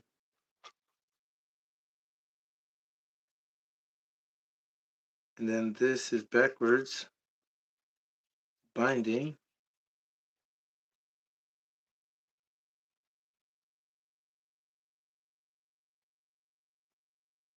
I need at least one over here, and I'm gonna thin this one up. Give me a sec. Make it thinner by scraping it on the ground. See, that works.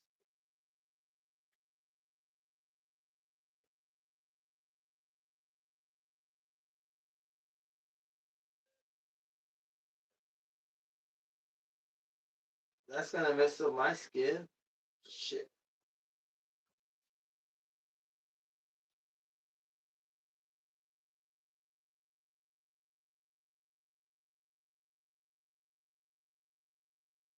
Well, let's see if that works. Hopefully I made it thinner. Oh, bunch of fucking stuff on it. Give it a little rinse.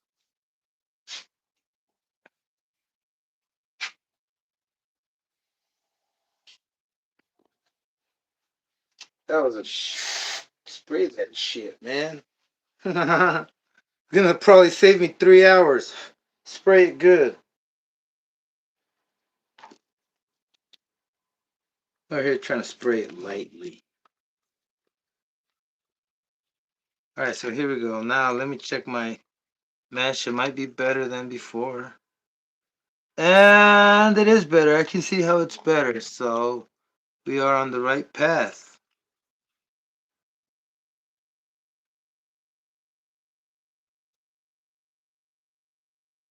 Fine, it's too much. It needs to be thinner. Oh man.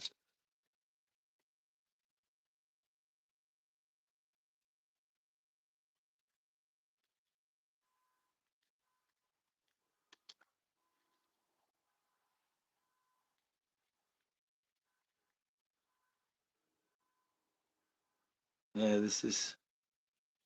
I don't know. I know there's 6 millimeters, and I can make one bigger. Why don't we do that? So I'm gonna grab. No, this is too much, brother. Chill. I'm just gonna leave it. I don't wanna. I gotta find something to put it on here because it's sloppy on both sides. I mean, it might be fine, but I don't like it. I gotta put something on this side because I don't want to make. It's making pretty much good contact with these over here. Like they're not evenly connected. They could rub each other. Um,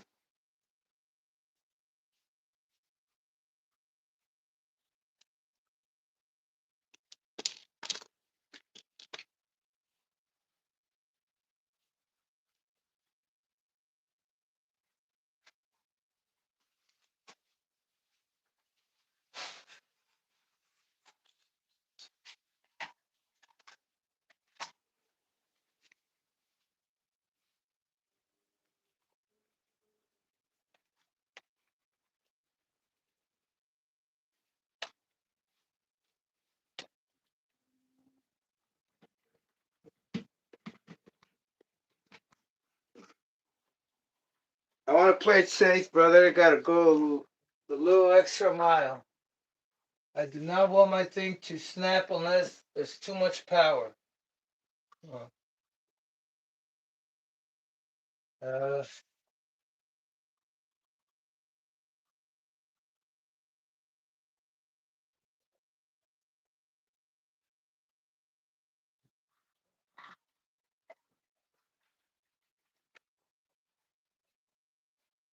so I'm gonna use this tip right here.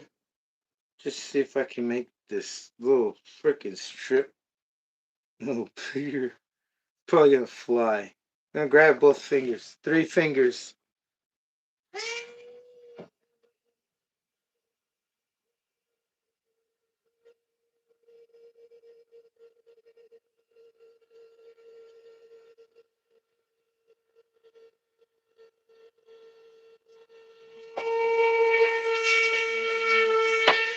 Oh, shit.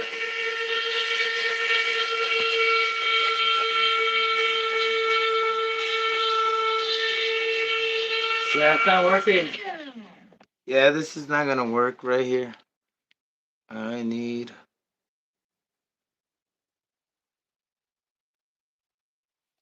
Oh man, this is horrible. Shit, man. Just one little shim. How stressful is this? You ever deal with something like this? But hey, just give me bear with me, brother. I think I'm just overthinking things that I need to do. I gotta do this. The only way. Okay. I have an aluminum one. like a 0.2. It should not melt. It get hot. Woo! They get hot. Am I gonna open it up more?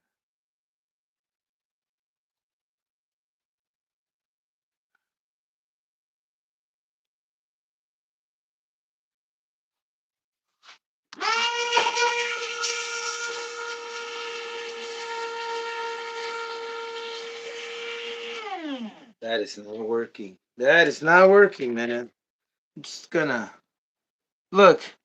Look. Let's just go back to that and call it a day. Too much to the right, that's okay. If it's too much to one side, that's okay. I'd rather be like that than the other way. Uh,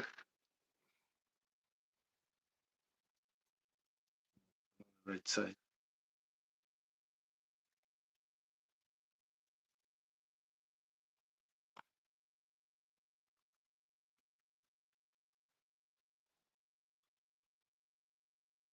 Yep. Just, I was probably fine the whole time. Brother, I'm nervous. I mean, I'm not worried this thing will break, but I'm nervous because pressure's on me. I'm just kidding. No, I should get this done. Nice and easy. A lot of work though this week. A lot of work. I think I'm exhausted. I think that's what it is. But I know I'm breaking through. I gotta break through this. Next time I try to do this, it's not gonna be this exhausting. That's what I'm trying to aim at. And if it's the same way next time, I'm gonna be like, whoa, this is probably too much. But what if that's another breakthrough, another wall you gotta break through? Man, it's endless walls.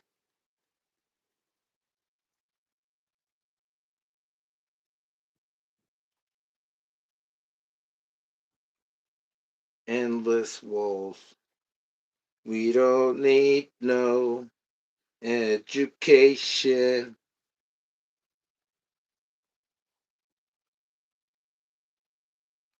Radio control, you crash. You also crash when you don't have any control of yourself. You crash. Don't we? Well, we crash. Yeah. Don't want to have a crash, brother. So, I'm not replacing my car, but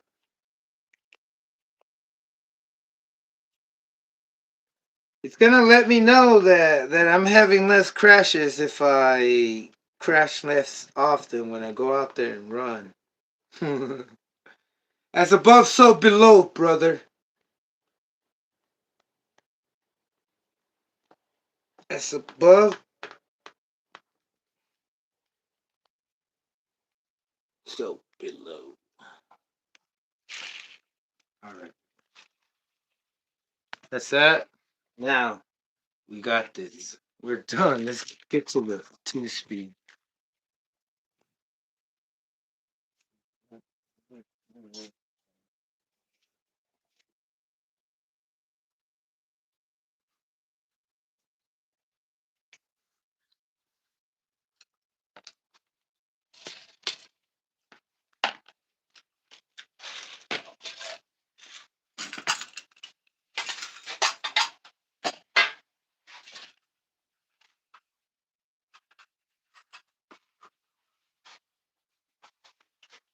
All right. Now we get back with the chat.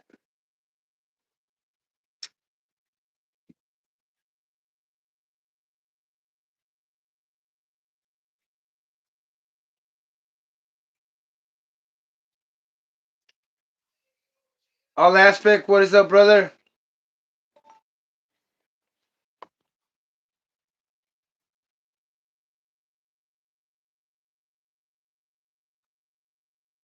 And like Dozy said, I also remember when I used to think that if you screw in more of that grub screw for that spring on that shift cam, it's gonna shift earlier, but it shifts later because it's stiffening up the spring. So it's gonna take more RPM for that to pop open, right, and engage the next gear.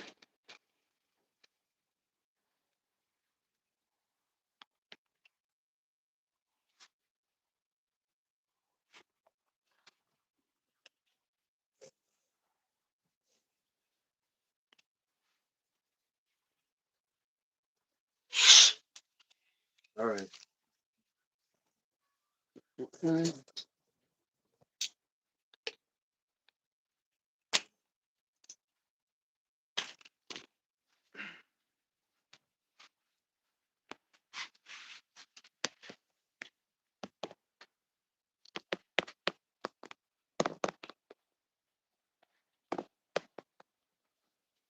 We don't need no education.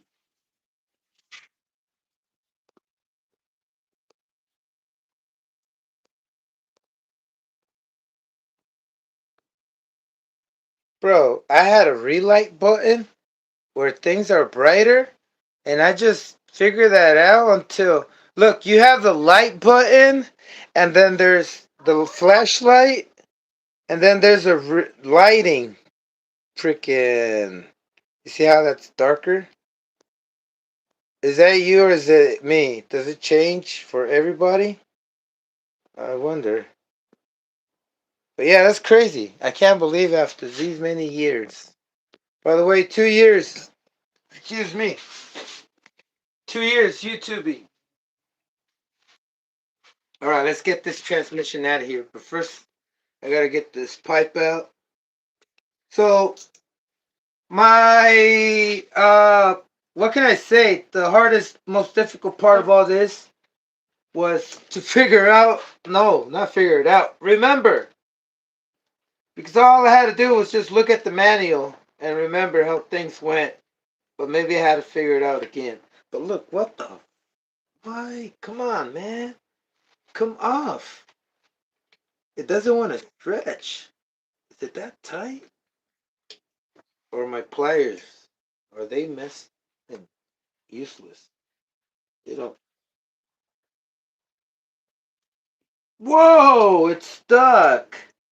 Yeah, it's stuck on the hole of the header. Gotta get it out on this side, man. Yeah, that's worrying me. What if my header breaks, brother, and I can't? Oh yeah, I can. I have stuff. Wait, you know those little hangers you have? You can put on some headers so you can fully change the orientation. I have them on my twin. Those pipes, they don't they don't get assembled. They have this little adapter, this little ring that goes around the header to hold it. And if you don't have that little piece and you lose it, you can't mount the header unless you make holes on it. And this one has holes made. And I wanted to make some better ones so I can orient this header lower. But I broke my bit. And that's it. And this I can't get it out until now. But I stretched it. Now I gotta fix. It should be fine. Should be fine. Parts. Put away these screws. Nope.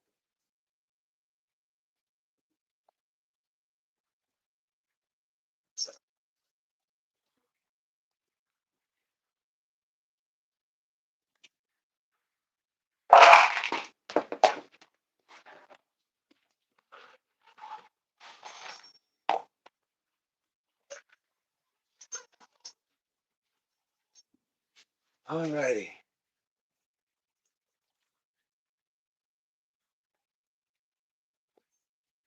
At least I have extra gears just in case this thing pops. But I should be good, brother.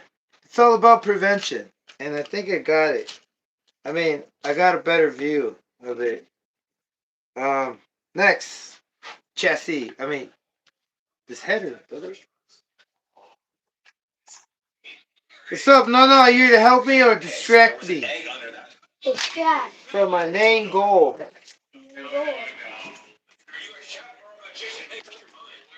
That boy just listens to the weirdest things. Pretty funny. You know what's pretty funny? I put the wrong fucking size on this thing. Alright, here we go. Stripped. 3 millimeters.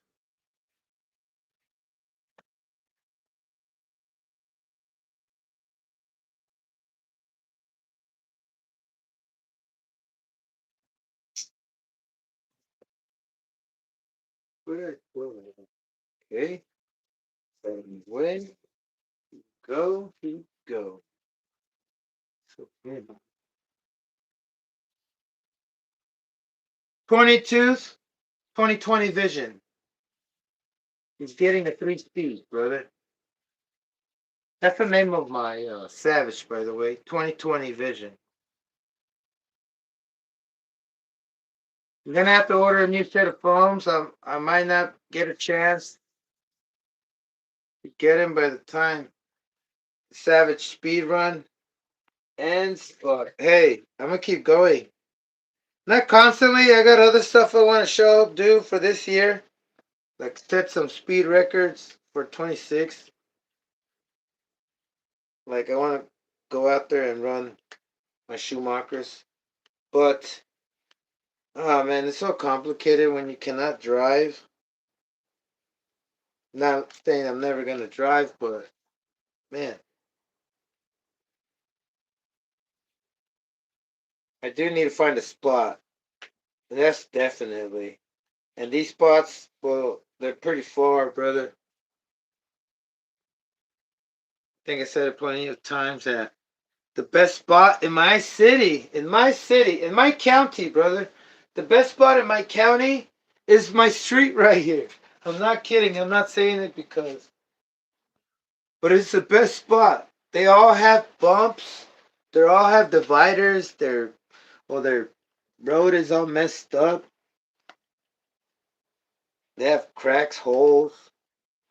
And the best, very best ones are the ones that are in the Inland Empire where there's not a lot of traffic, a lot of homes.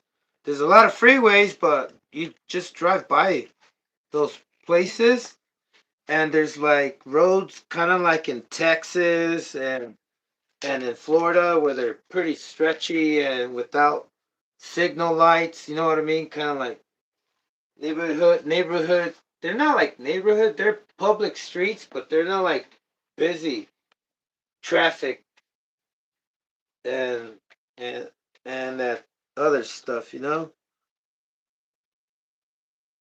And I want to get out there, but the other thing is that it's freaking windy every day out there because there's hardly any buildings, homes, or anything. Kind of deserted. It's not really a desert, you know, but they call it San Bernardino, Riverside. If you're in California, you probably know what I'm talking about. But I live in Orange County, and almost every single street is limited for what I can do. Best spot right there, brother. All for y'all and me. All right, this is Alf. Hey, I was able to talk and work at the same time. Awesome. Nice. I'm impressed.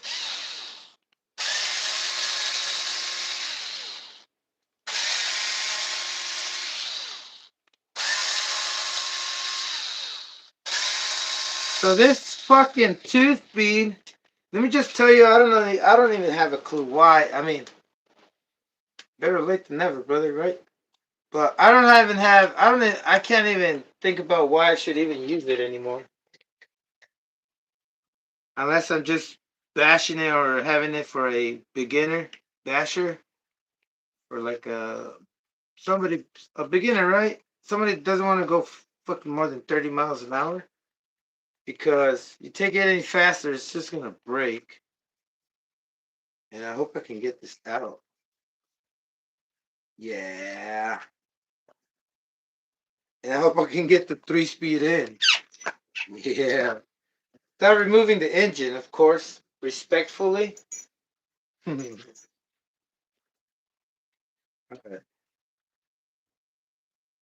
So, if you're just tuning in and you want to go faster than 50 on your Savage, make sure you have a 3-speed because I learned it the hard way. I think its limit is like 52, 55 maybe. And I use foam wheels and I still chipped a tooth. I didn't trip, but this thing did. You know, it started tripping the gear. I tried using it after, just like that, without realizing that there was a tooth in there. I even took it apart and cleaned out the gear where I thought it was other stuff, but never in my mind I thought about what if it's a chipped tooth. Didn't even check the gears. I was assuming that the gears were fine, so I didn't mind them. Right? And that was a mistake. Fucking mistake. But this one, it has steel gears.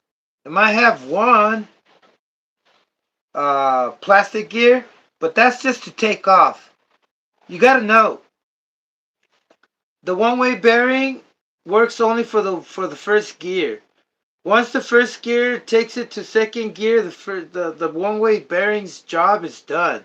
It just idles with whatever rotation, and you got the second gear engaged, and then plus you got the third gear cam engaged. So now you have two cams with teeth grabbing on the engagement hub, you know, grabbing on the outer hub that's spinning the wheels, and that's gonna hold more load. It's all about the load. Now, how much load and that load increases as faster you go, and the faster you go, once you get to a 50 and you try to go 5 miles an hour more, it's not the same like trying to go from 45 to 50. It's a lot more stressful for the gears, and they will shear. I mean, one did. I don't know if it sheared or snapped. Pretty sure it snapped. So look, check it out. I didn't realize that until I put it back on there a couple more times until I finished doing what this looks like. Right? And that's horrible. That is horrible. That could have damaged. That could give you a bad day. But today was a learning day for me. It was a lifetime experience. Fuck no. But I'm not looking back, brother. That's what I'm doing. I might make a bunch of fucking mistakes, but I'm never looking back. I'm going to learn from them and just keep going like if it never happened. But hold it accountable. Because otherwise, next time you mess up, you're not going to be able to know if you should get even more angrier because you forgot, because you should have known, or I don't know, you just might laugh and be like, okay, it's part of the simulation. Alright, brother. Next. Don't mean to yell. Man, I keep forgetting it. I don't need to yell in here. Like I can even talk softly. I can whisper and you'll be able to hear me fine. Okay, anyway, 3-speed. 3-speed. Which one is it? Oh, so I only have one gear. Yeah, I think that's all we need, one brake pad. We're not doing backflips or trying to stop in midair. Or you can't really stop going 50 real quick. You gotta ease into it or else you'll flip forward. Done it many times. So let's see what this 3-speed is gonna bring us, because I might be able to put it normally with the grub screw, I'm sure the shaft is longer. Oh, it's more forgiving. To me, they look the same. Maybe it's a little longer, but it looks the same.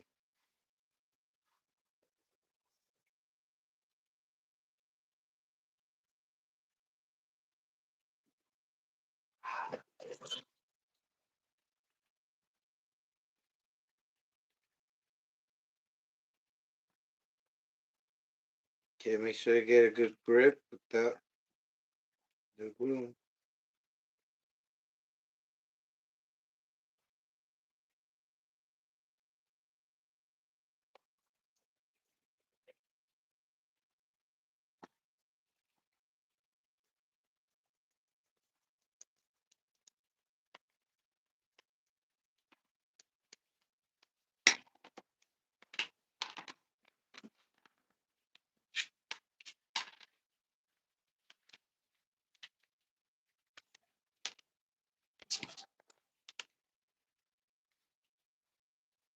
Oh, I still need this in a sec. Ouch, ouch. How's this?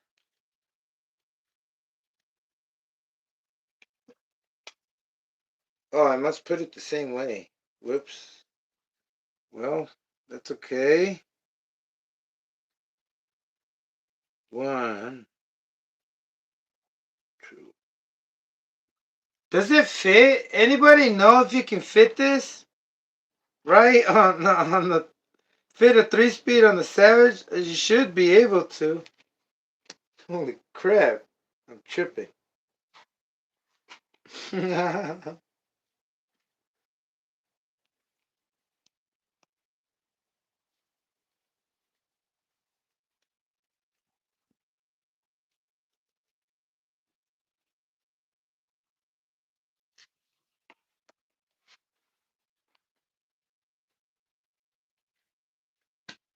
And it is the same.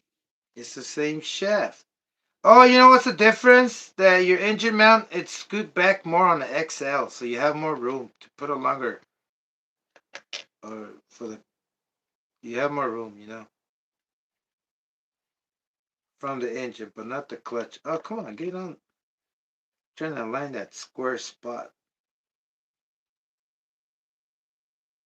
So the grub screw does match right there, right where my, I gotta put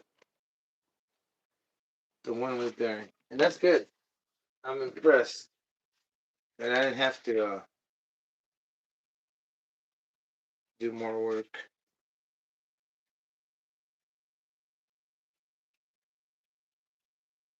Another thing I was thinking, Mark, if you're still there, is that probably you didn't. Did you put that slit on that shaft so you can um like just like on a electric motor, it has the flat spot where you tighten down your pinion. Because if it's just spinning in there without the pinion, it's not gonna go. Anyway, I'm pretty sure you do, or else it wouldn't be going that fast.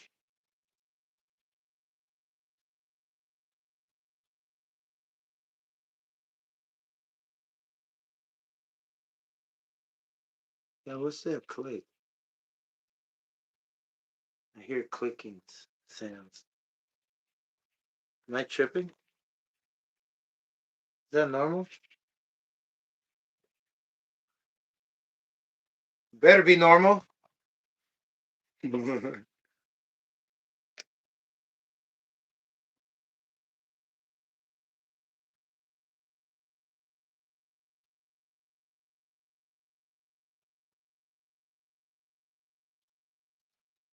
So I'm pretty sure you can't put a triple disc on a Savage.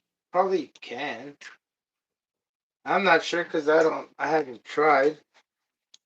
But there is a triple disc set for a Savage, but we'll be fine with just one here. Should be. Where the hell is that freaking thing go? Oh, here it is.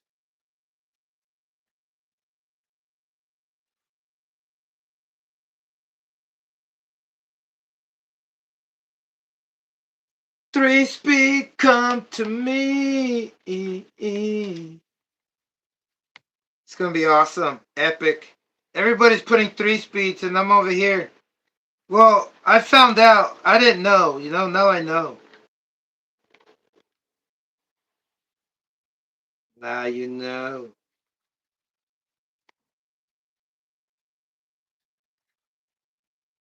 Lock tight.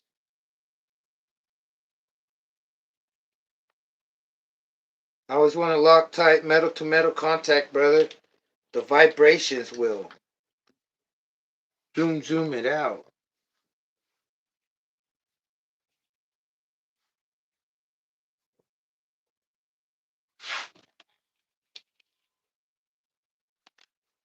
Better.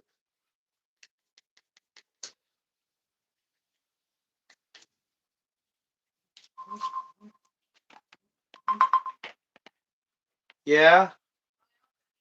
No? In a little while, but I'm really busy. Once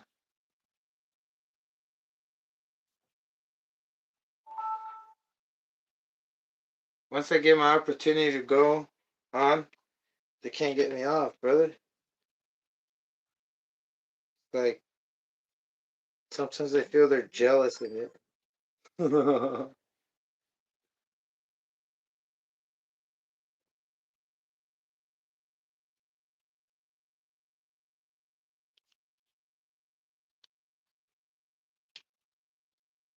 Still here, I have just finished putting it back together. Loosen up the first and second. Hopefully it works. Okay, just need a 3 gear to work. It's what you're having difficult.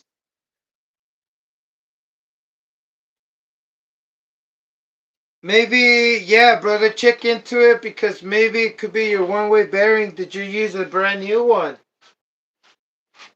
Hopefully you use a brand new one. You might want to check that it's stiff enough. Or if it can get stiff enough, right? Has to be stiffer than the second gear. I'm assuming it should be. To my best of my knowledge, it has to be. If not, I might be tricked. But no, what I'm saying is, yeah, it's not engaging. It might be stuck. Might be rusted. It might not be popping open. It might already be popping with the second gear, and you're not noticing that it's the third gear. Could be a lot of things, brother. Another thing,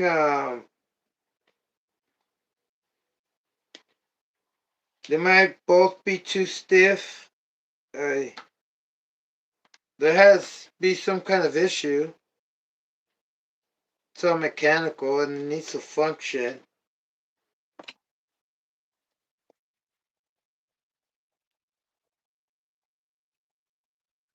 So right here on my disc pad, I always put a spacer on the other side, on one side, because it's higher, just to level it out. Just put a plastic spacer from a shock assembly.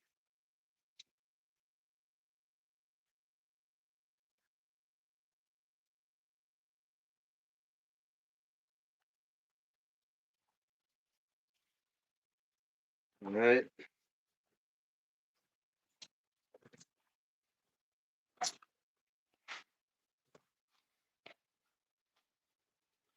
What else do I need?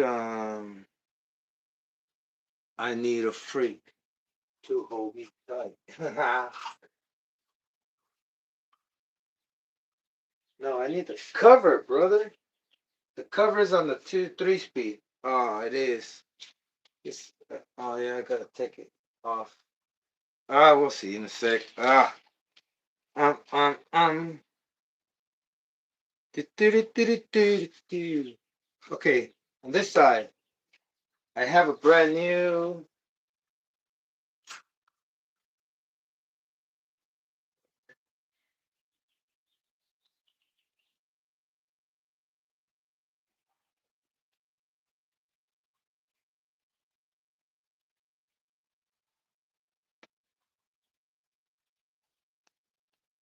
No need for Loctite here. The thing, I think it grabs on the plastic. We're good. Let's blast this. Put it on. Oh, got this.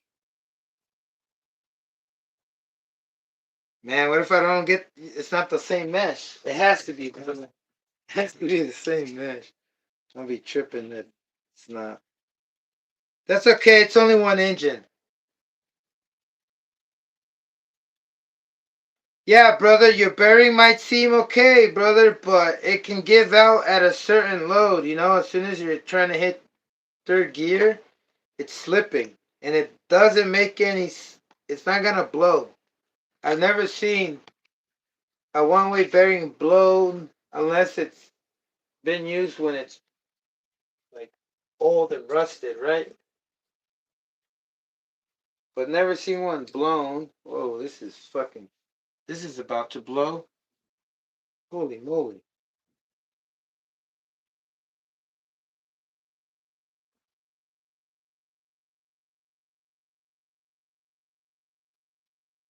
Let me see.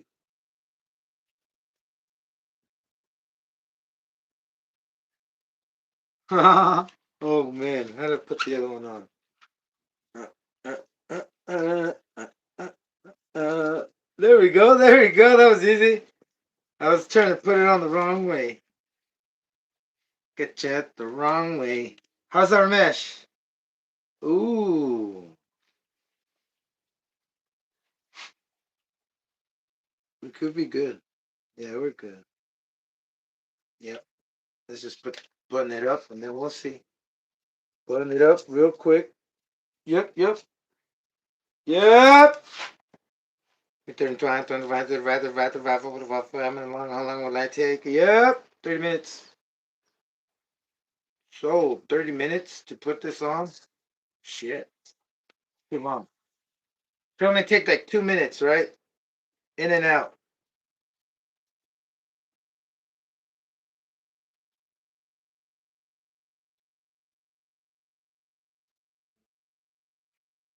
Hey, there should be a really long screw there.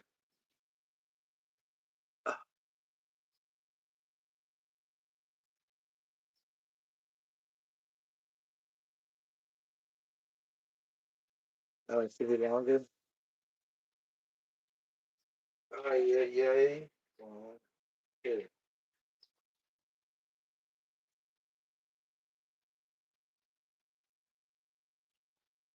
Nice.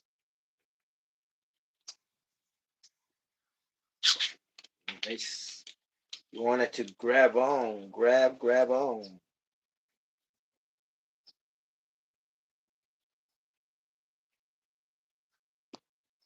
I'm gonna have to start it here, right? Y'all want me to start it, right? To see if the 2-speed works? Yeah, I'm pretty sure.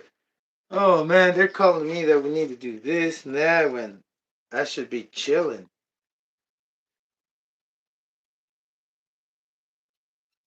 Hey, what can I do?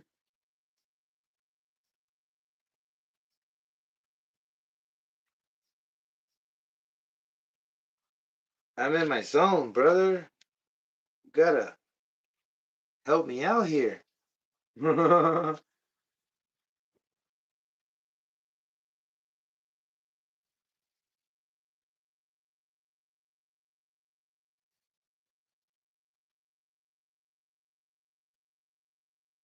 want to go with shorter screws, but if it doesn't grab on, I'm gonna have to put longer ones. That way, whoa, that's not there, not there.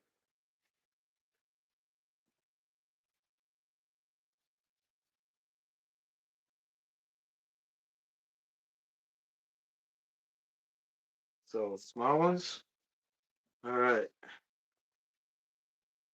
How's my mesh? The same.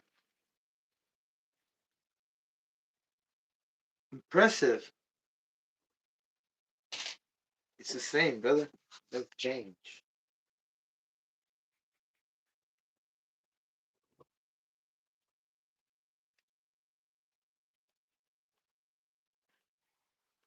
I always be the same. Oh, man.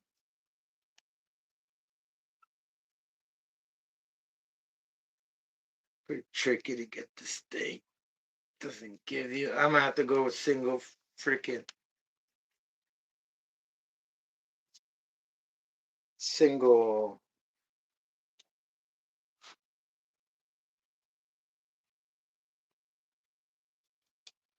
Was I saying single shock setup?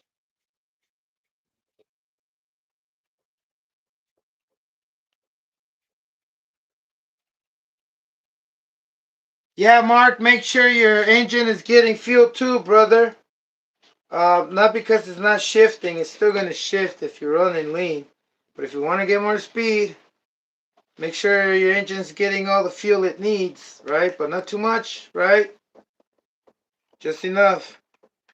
And any leaks, or they're not, they could not be leaks when when your engine it's at idle, but you could be leaking once it's at high RPM, brother. That pressure could pop up in your cap if your spring that holds the cap closed is not stiff enough. I seen fuel tanks pop open, brother. Not kidding. Not kidding. But somehow I had to scratch my head. It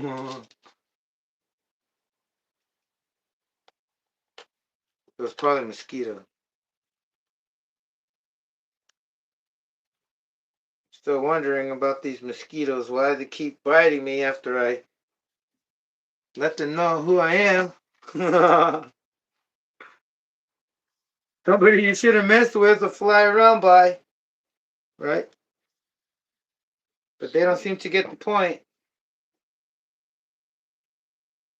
You know what I didn't get the point of is why didn't I put on my drive shafts? Oh, damn it, brother. I think I got an electric screwdriver. But I guess I was too in a hurry to see if it meshes right. And it does. Perfect. The way the way the other one is. And it's not an excuse.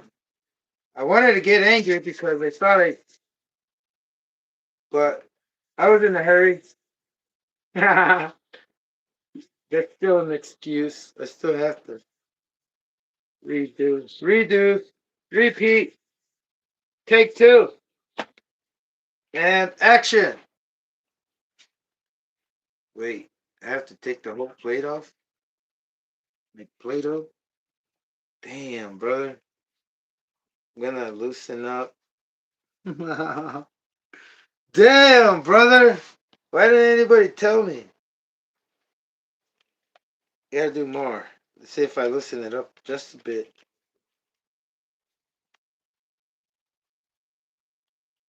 I just needed to move up a little so I can sneak in the drive shafts. Oh, man. Ah. Eres un tonto. All right, let's see. Nope. Shit. They gotta come off completely. Damn.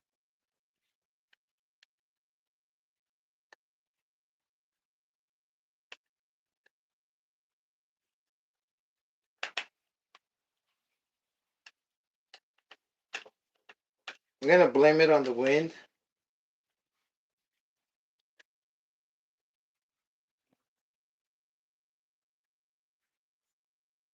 Okay, let's see. Um, that's the front. Yeah.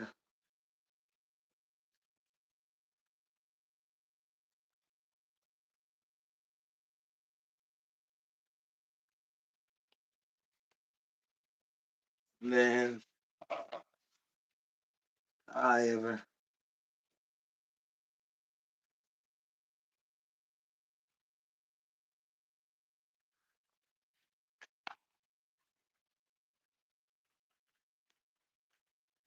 Get him off, brother. Get him off. You were almost there. I'm giving myself a hard time, brother. I'm not breathing. I haven't been breathing right. Again, I thought I had that under control. Damn, man. Don't let it get you angry more than it has to. It should only get you angry. No, it shouldn't get you. It should not get you angry if it breaks. Only if you just added way too much power, right? Are you going too fast? But other than that, you should get angry if it breaks. I'm just kidding.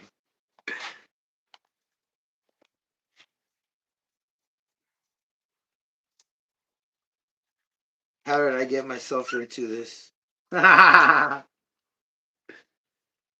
Oh man, am I suffering? Yes, yes, brother. So, am I finally admitting that I'm a masochist? No! That's not the same. Could it be? They are stressful situations. I mean, unbearable situations.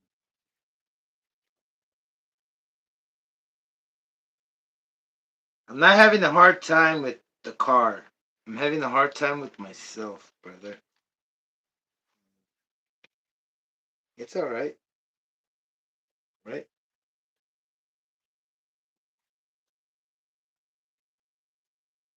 Okay.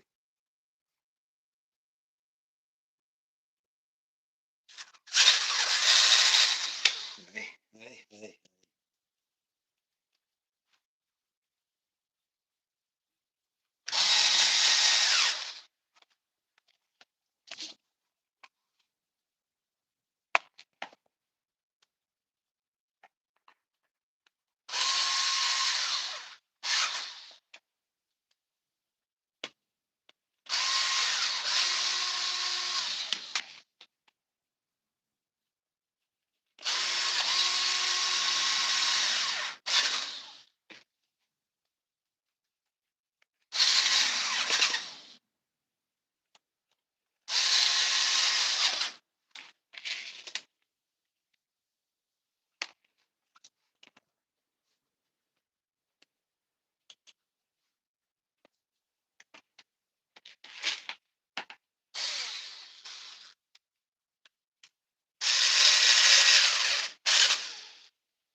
What's this one for? Oh, shoot.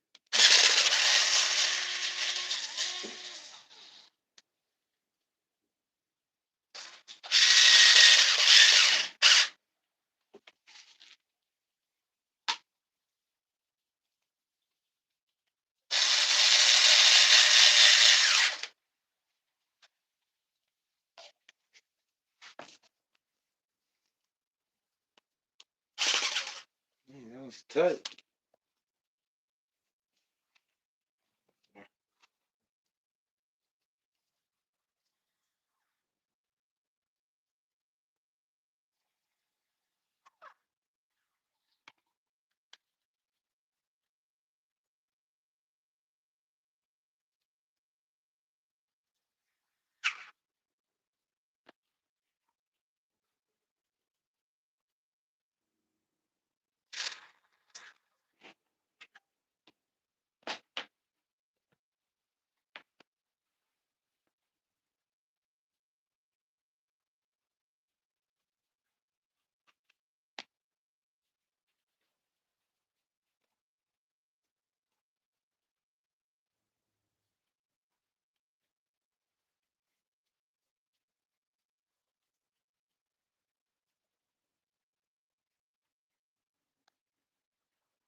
All right.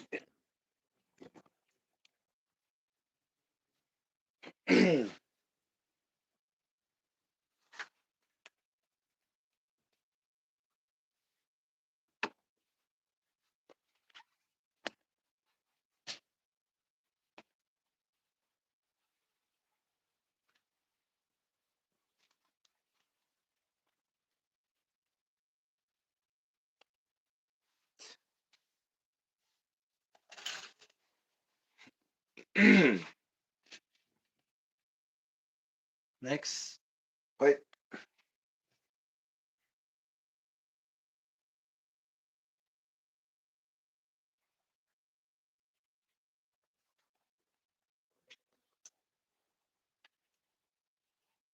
Mine's finished. So speed running tomorrow. Nice, nice, nice.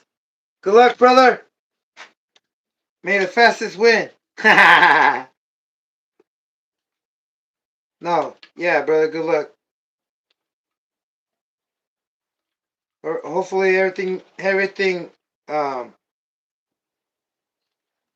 ends up working. Cause that's how it is.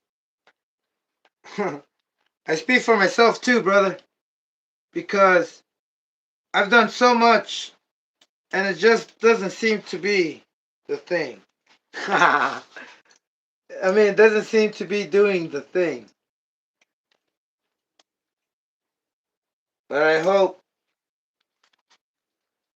it's all part of the great plan.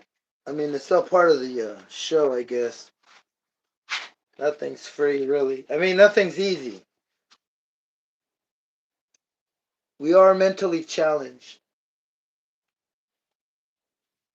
And we're put through challenges every day mentally. Oh, come on, get in there.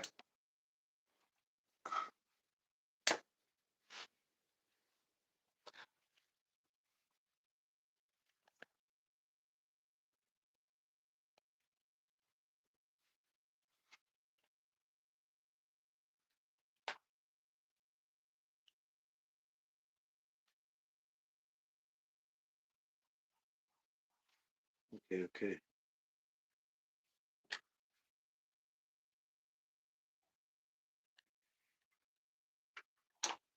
So, oh, it's low.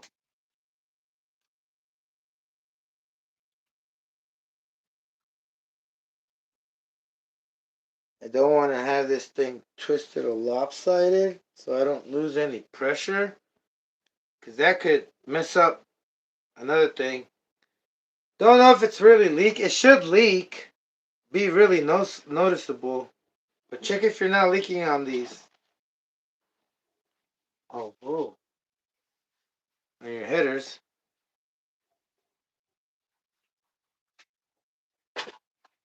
On all your ports.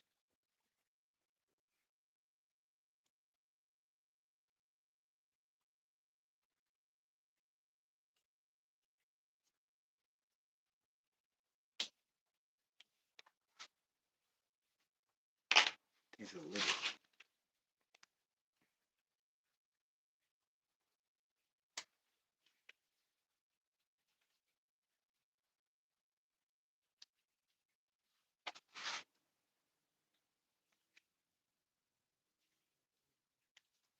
Maximum headroom. Max head. All right, here we go.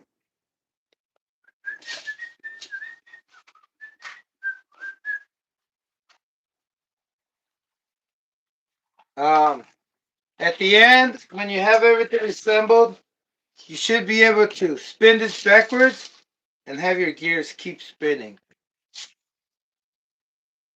Right? If it's stuck, then that means there's something binding. But yeah, that's the free will. And there's a lot of free will here and everywhere.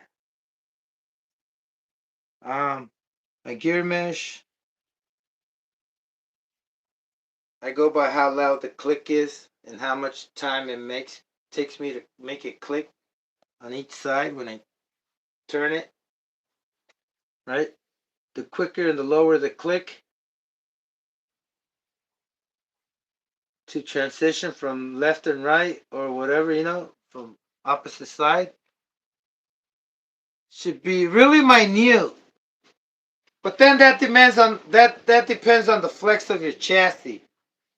You know, if you're jumping it, like jumping it, bashing it, jumping it, and making it hop and jump off ramps, you gotta have a higher gear mesh. That means it has to click more. There should be more space there, so you can have more space for you for to jump around and have it flex, right? But your gear mesh, it just also varies, on the type of vehicle you have and how much flex it has. You don't want to have too tight, you'll be breaking or bending shafts.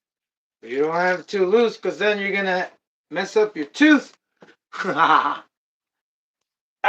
that hurts. My hands are freaking stiff for some reason. Am I low on energy? Holy moly. Do I need more bite-sized stuff?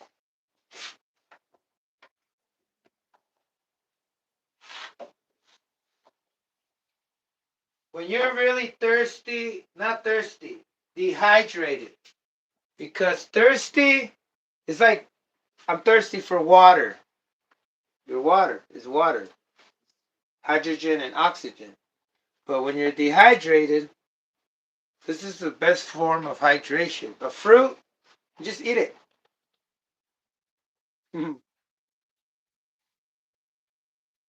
Dude, brother, I noticed that. When I'm dehydrated, all I have is a fruit, and I'm cured for a little bit. I drink water, makes it worse. Somehow. Mm.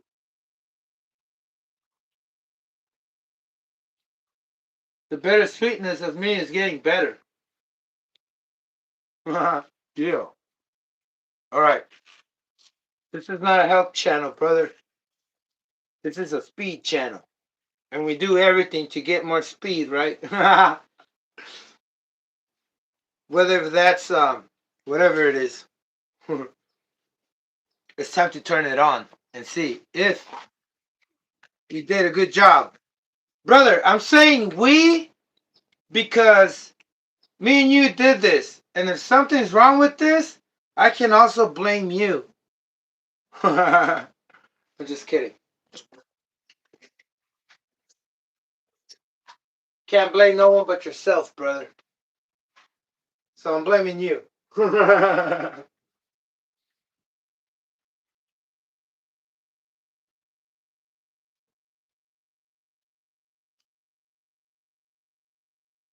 Oh, I'm gonna do the second speed later, some other time. I gotta hurry up and see this thing shifts. So are we going to be able to time shift, brother? This is what I call it, time shifting. Right? You shift into second gear, you're gonna get there faster. Time shift time. Make time go faster. That's what it is. The higher, faster you go, the faster you are speeding time. So you are a time traveler just by traveling, brother. Right? Just like aliens are bacteria, and when they're outside your body, which your body is a planet, they're in outer space in a flying dish where your gourmet food meal is about to get served on, right? And then you also your flying saucer, which is your saucepan, comes by, and they enter planetary. They call it planetary invasion. When you have bad bacteria come in your body. And when you have good bacteria is when the aliens come and visit, because there's also good aliens, brother. There are also good aliens out there. But there's bad ones that try to take over your body and they turn into parasites. Talking about the body. But You gotta watch out for your type of flying saucer coming by and visit, right? Inside your body, because your body is you can call it a universe. Because at school, the solar system wasn't really the solar system, it's the soul system. And it's the planetary, all that is spiritual with molecules and atoms. They're using metaphors for other things so you can figure out, right? And confuse yourself. But once you figure out that the sun is your head, and then the rest goes down all the way down to like different planets, right? So your whole planetary system is your soul system. What makes you, right? So therefore, you got to know the aliens have been here a long time ago. We are the aliens. As a matter of fact, we're made up of a bunch of aliens, which is the human body. You can't see them, and they're so tiny. They also come in like liquid form. But it's okay. It's us. You just gotta control it. It's like your your analog dial. You gotta dial yourself, brother. You gotta balance yourself with all these things that are going on that are very attractive. Not negative, attractive, because negativity is very attractive, right?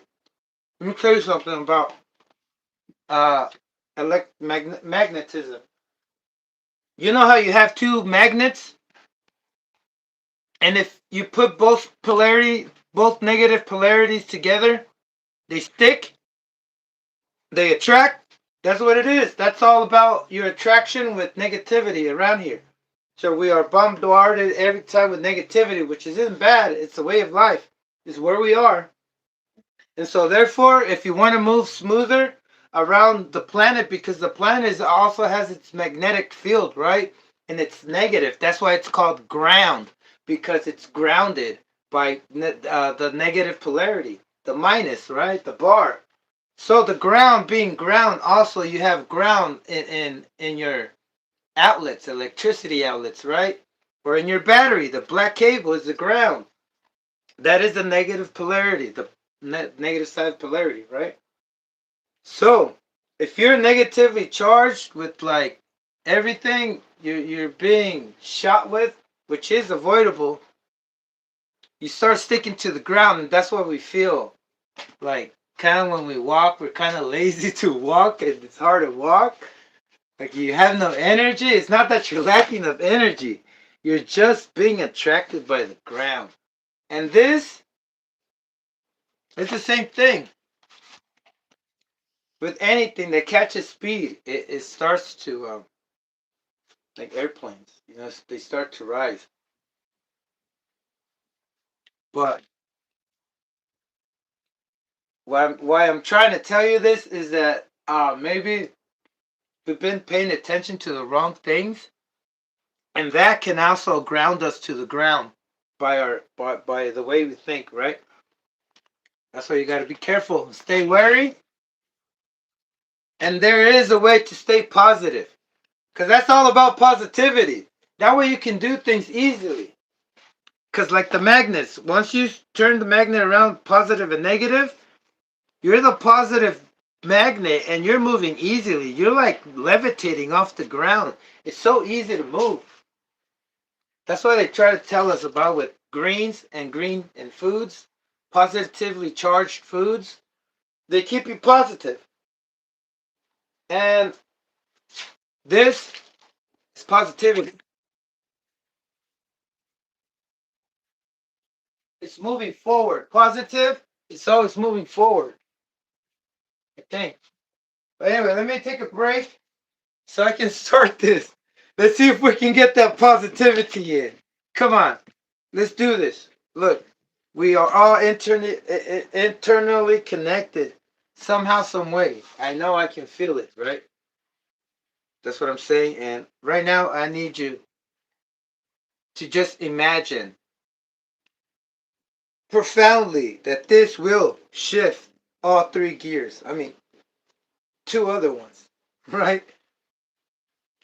So here we go. Let me go take a little break. I won't take no more than 5 minutes.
All right. Oh man.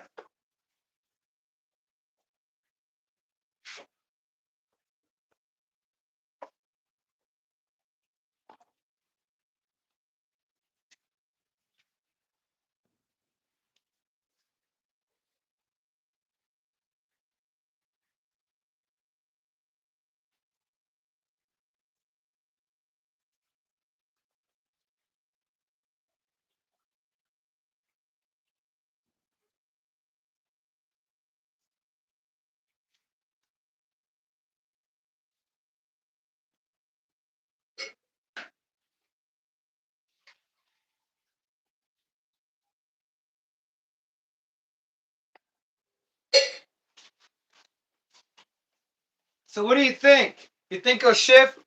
Let me know if it'll shift. What do you think? Just just guess. But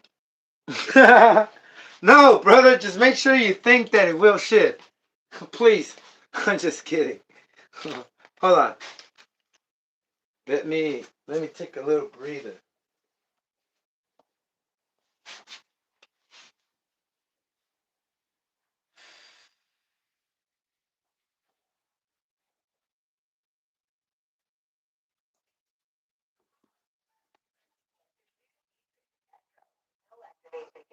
And got the new Samsung A17 5G for free. With one line of unlimited 5G for just $40, period. Get that more for your money feeling. Only on that truck.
Don't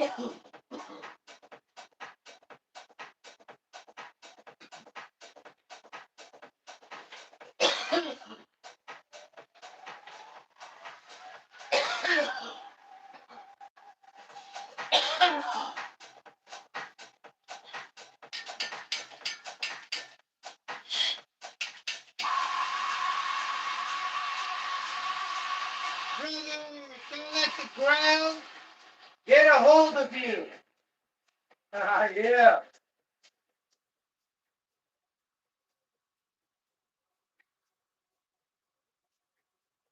Let's keep it moving. You can't let this nitro thing, all nitro is dead, it's not publicized, it's not popular. Kill you. Kill it. Know what I mean?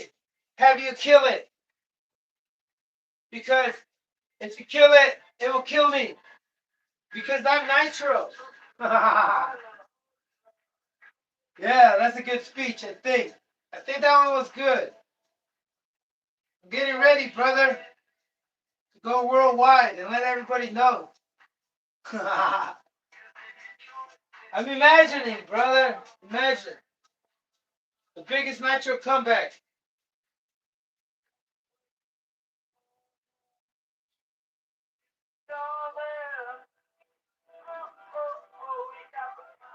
You got the power.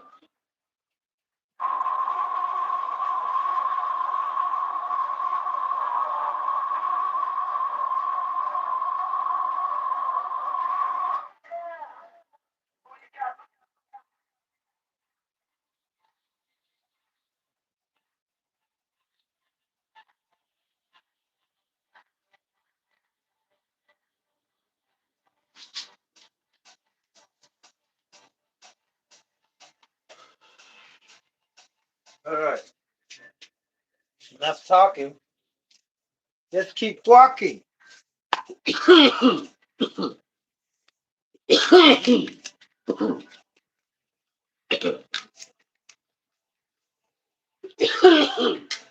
What?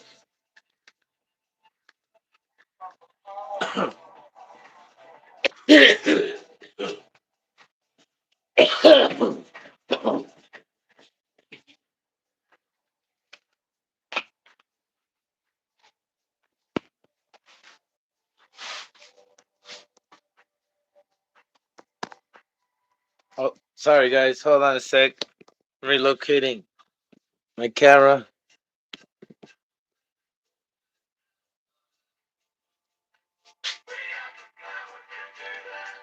All right.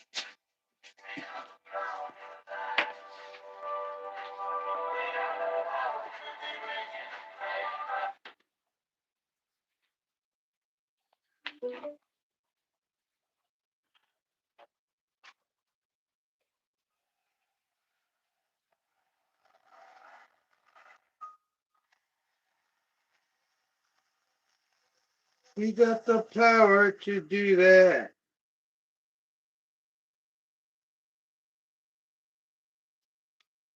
Yo, yo.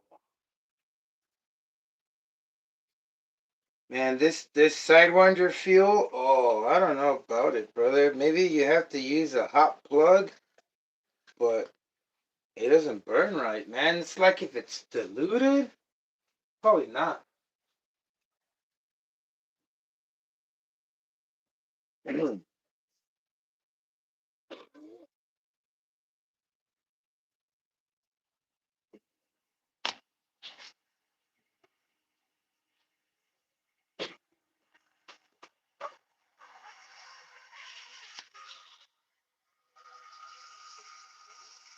we go, here we go. Oh, open the windows and grab.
I don't know if I'm trying to look how to get nervous, but I think I got this. Oh man, I think I'm starting to get nervous. Not that I remember. Will it shift? Will it shift?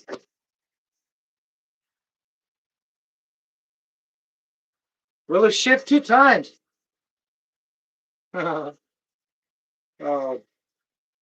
damn.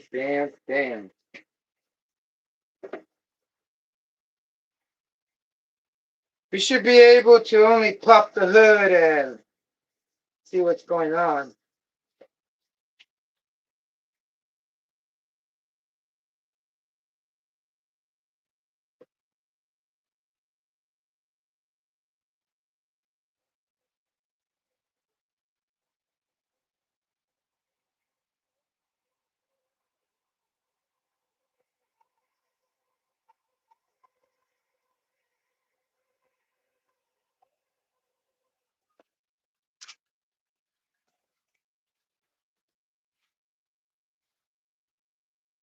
We got the power to do that.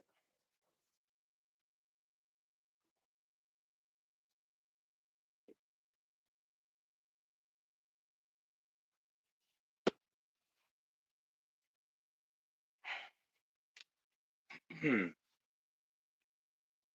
we go. Where's the remote, brother? And this thing's gonna vibrate off. Shit.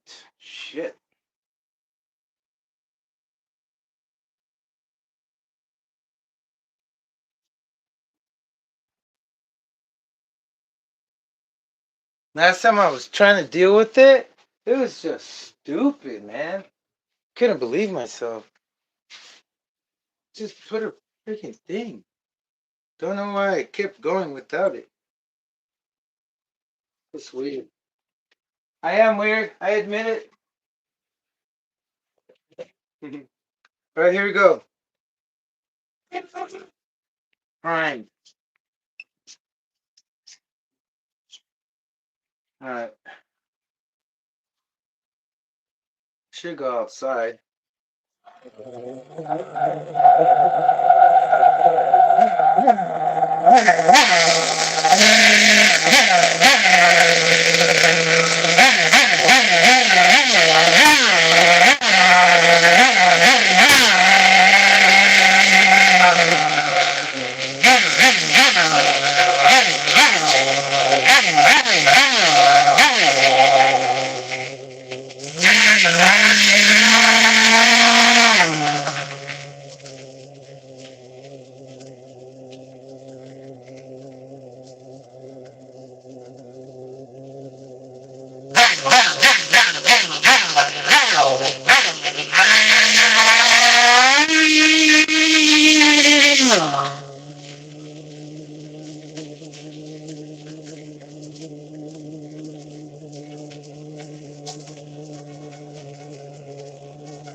I hear it shifting once.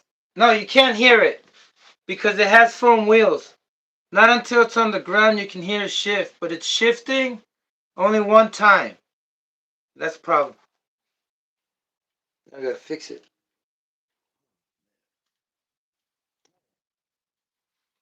Good thing we only have to pop the top. I mean the hood. So I'm thinking the second gear is probably low, and the third gear is too tight.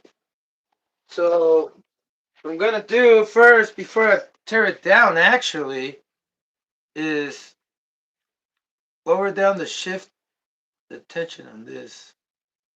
See if that changes my shifting. Oh, brother, I never checked if I had it the correct way. Cause the the crank, the cam, it's round. And never checked it. I just put it on there and I might have put it on there off backwards. Oh, damn it. That's okay, that's okay. Oh shit. Yeah, never did that. Should be a fairly easy fix. Yeah, shit. Damn it. Must have done that. I must have overlooked it when I was talking. That's okay.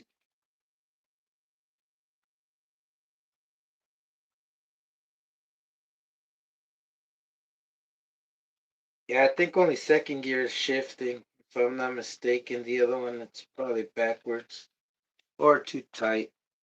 If I have it correctly, that'd be too tight.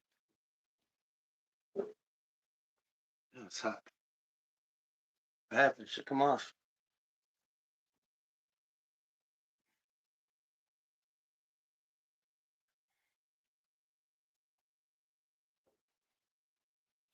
Whoa, brother, come on.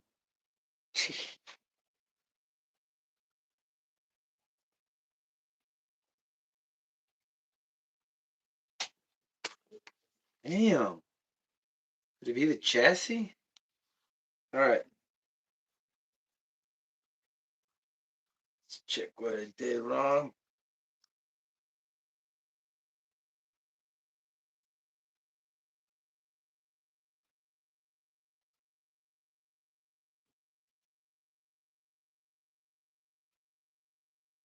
Breathe, brother. All of a sudden, I got boogers. Fucking aliens. They're everywhere. All right, so this is the last third gear, and it might be backwards. Gotta check the manual. Shit. Guess it might be correct. Um. Oh, it is correct. Why didn't I check? I could have avoided all this. It's probably too tight. Oh no. So it is correct, and the only reason it should be correct is because when you adjust it,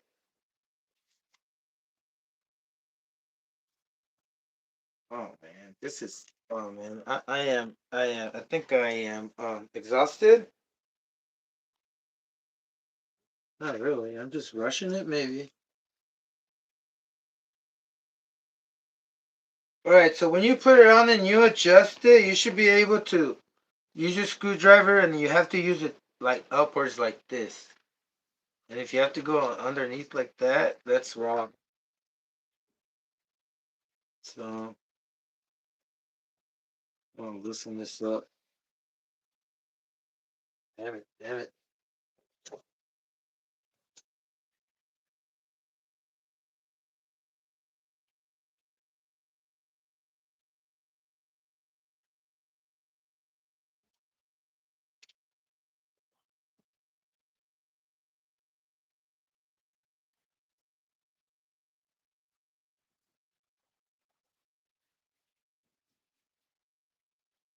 Yeah, this one looks all the way in there. Whoops.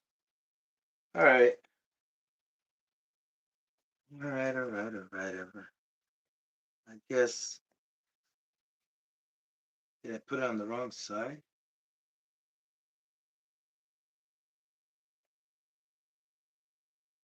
Yep. I mean, I never put it at all. Where'd it go? Let's see my little washer.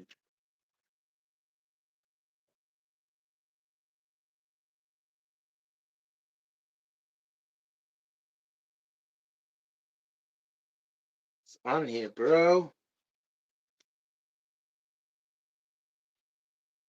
But it looks like it's deteriorating, man. God, that's awful.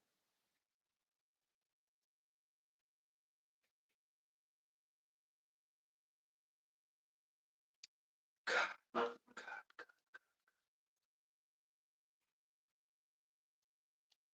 Keep trying and trying and trying and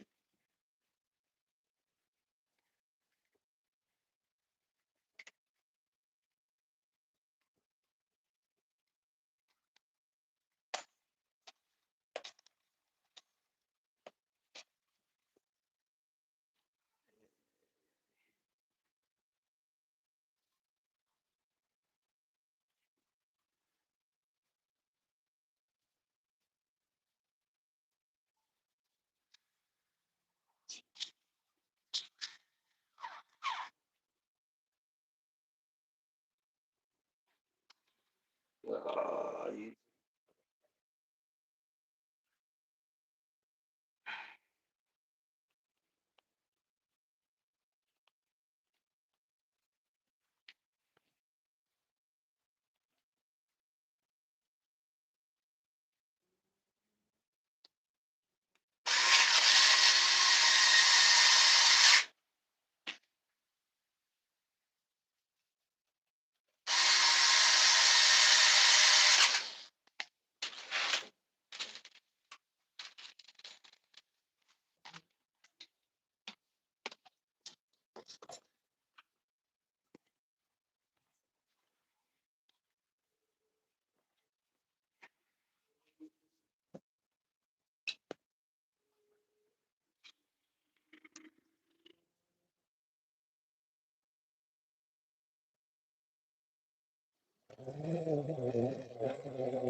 one-way bearing issues?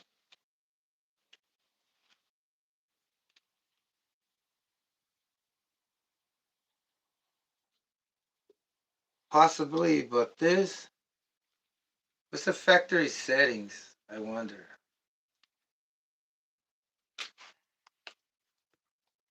Oh man.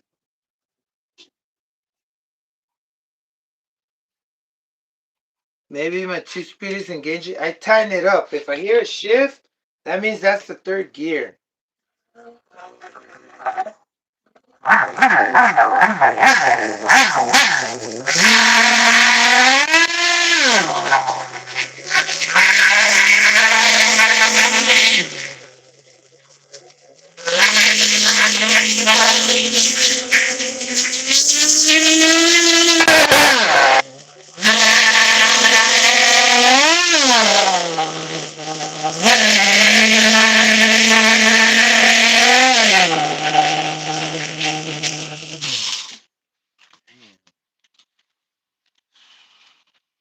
tough. Bad one-way bearing? Possibly.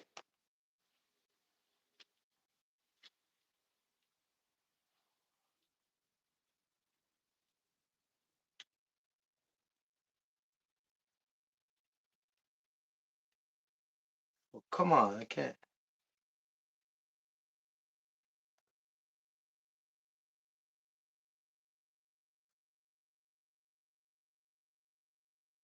Oh, shit.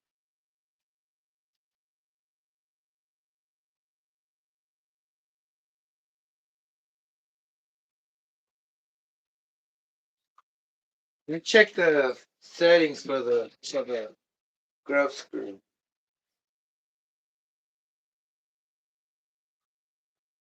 Yeah?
Yeah, it doesn't say how many shifting late.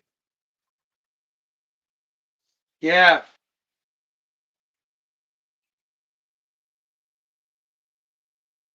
Yeah, it's fine. Look, come back late.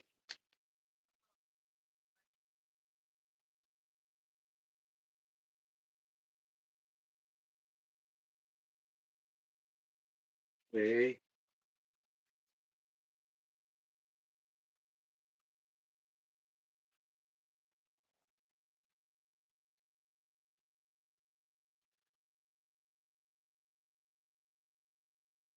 Yeah, I am dumbfounded. Oh man. Now it's my turn to trip out on the 3-speed. Man, damn it.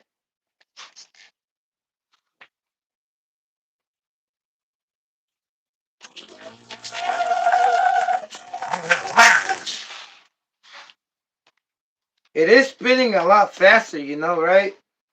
So I should have it a lot tighter. Yeah,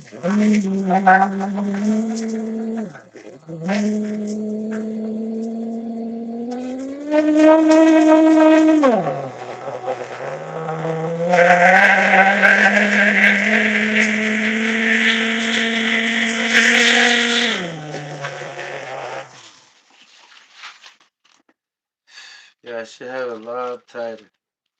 I'm gonna put it as tight as I had it, and I'm gonna see if it shifts. It doesn't shift anymore. But earlier it was shifting once. And that might be the third gear because I don't know if Mark was having a hard time problem shifting, but it was probably already shifting, right? So I'm gonna scoot the third gear all the way down.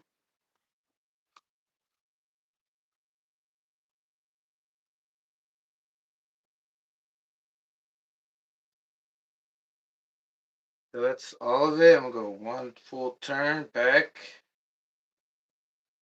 That's it. One back, and then if it doesn't, do two back.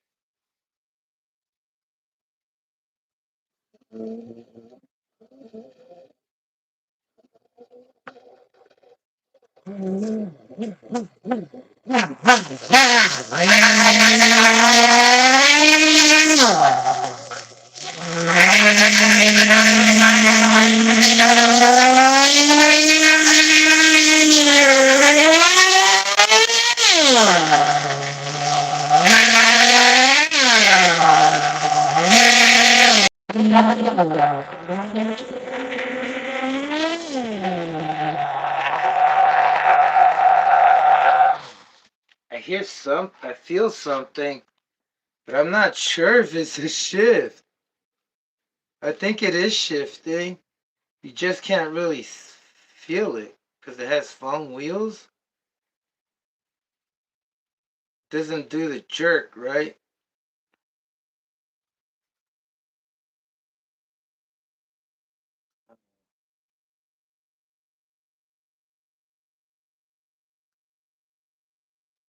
What I'm gonna do is tighten it all the way up. See what that does. Because a regular 3-speed doesn't have a 22 spur gear. And that's just making it spin fast as shit. So Mark, you might want to have to mark that down that it's spinning way faster and you're probably already shifting. If it's not shifting and you probably are in the gear already, it's getting there too fast because we're running 22s. And you can't go by the manual. It's gonna spin it 3 times faster, I think. Yeah, like 2.5.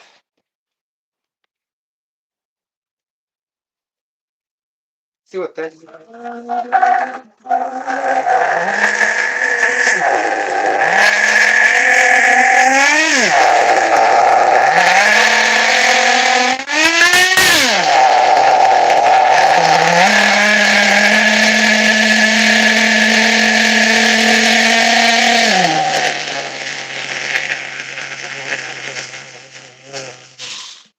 I gotta put on regular wheels.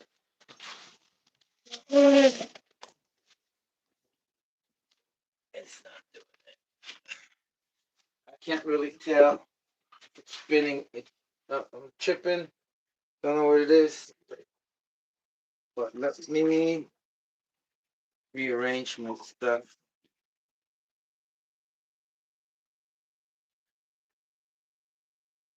Yeah, I'm doing it the wrong way. There we go.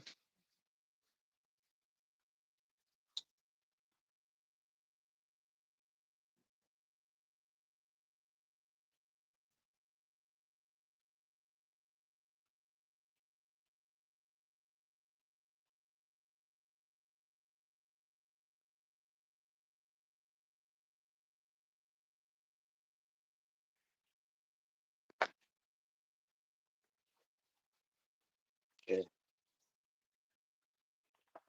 Gonna give one more try with the wheels. See if I can get it dialed. Pin, cylinder.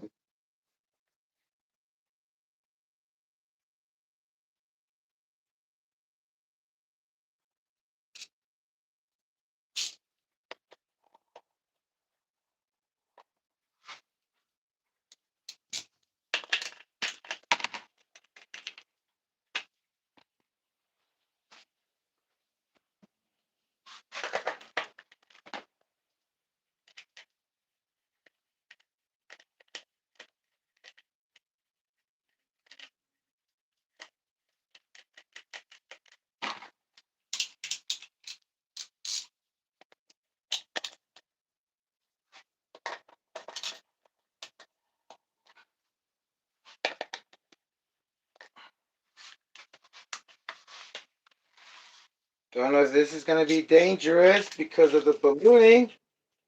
But it's geared as shit. I should try something else like truggy wheels. Buggy. Man. See what happens.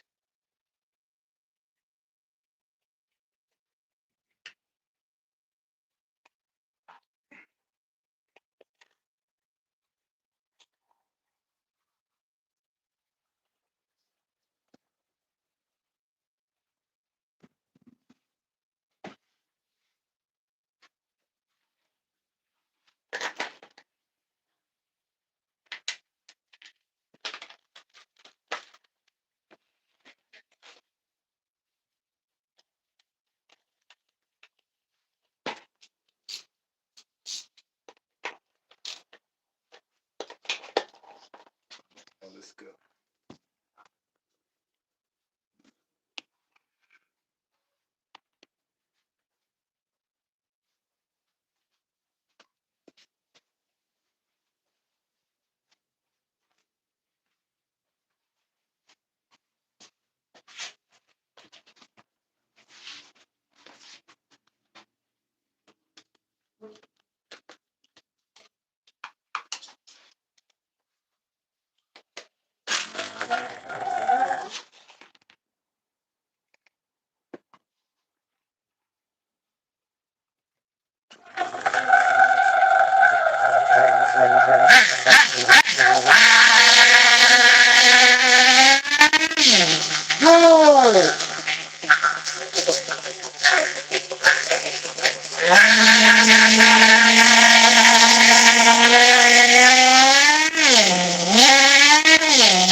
Yeah, it's not shifting. Holy shit.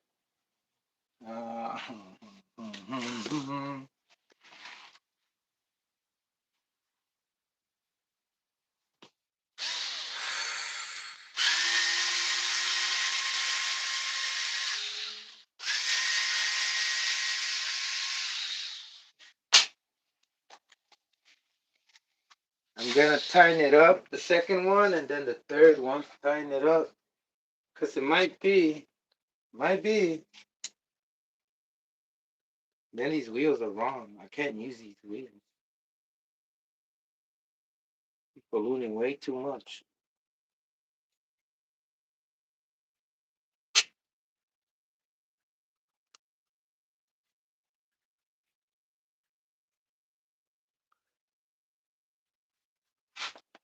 Let me put one screw on.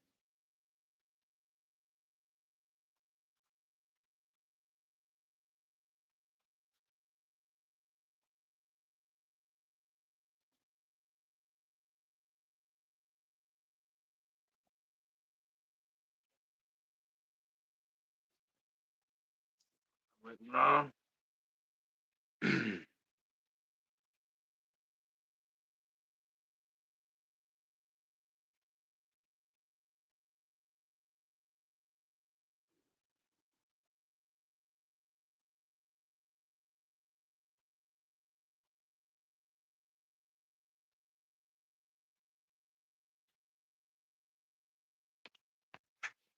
So according to this, we have that there, the hub there.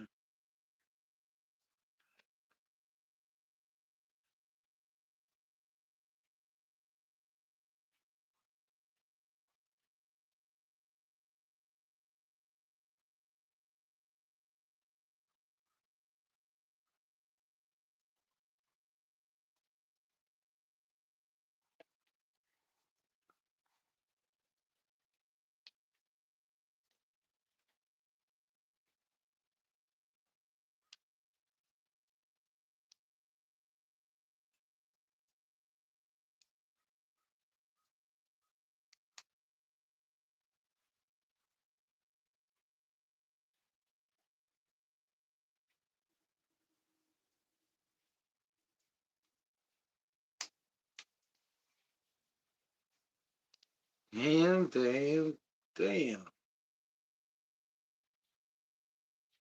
Okay.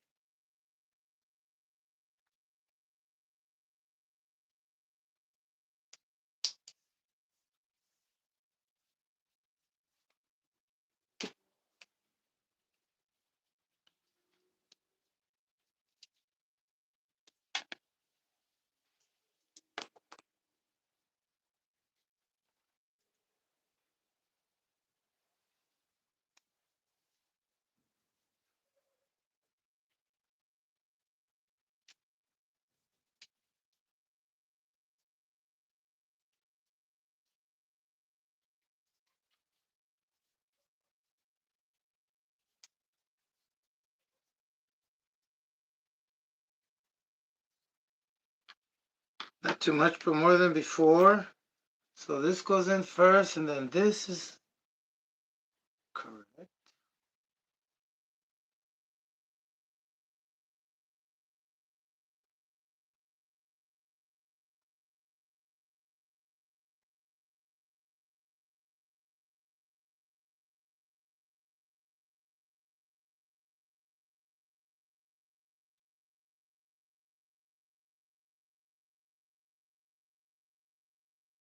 Double checking it, triple checking it, and it's fucking right.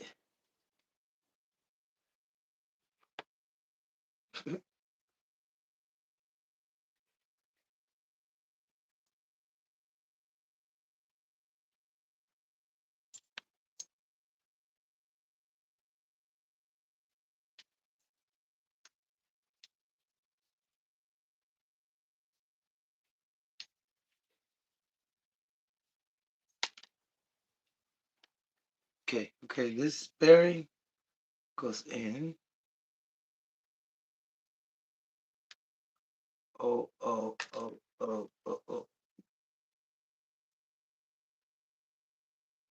Bearing flanged in.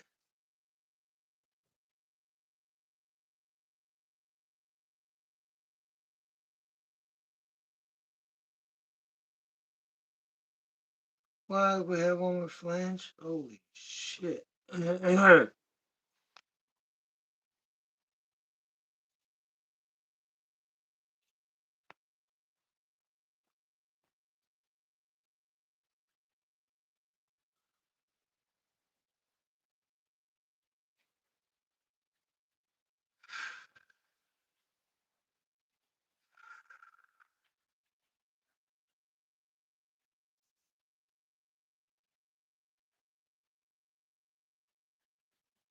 I already have one.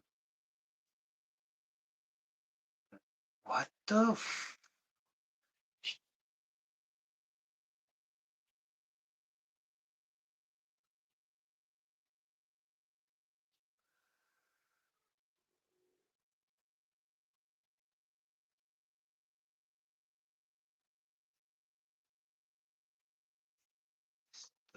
bearing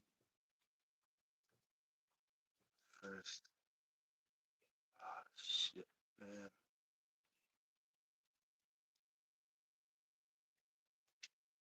Then from the bearing, where's my flange?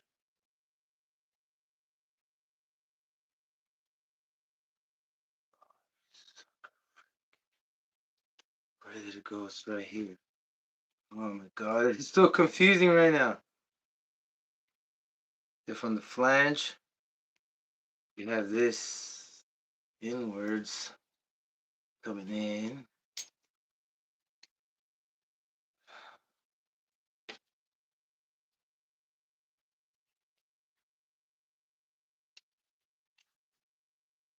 So I'm accounting, I'm tightening up all these springs as stiff as I can, but not the same. This is on the bottom. Okay.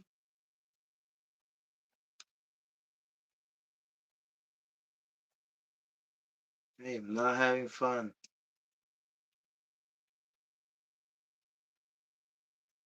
Hopefully I do soon though.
I made a mistake putting these wheels on.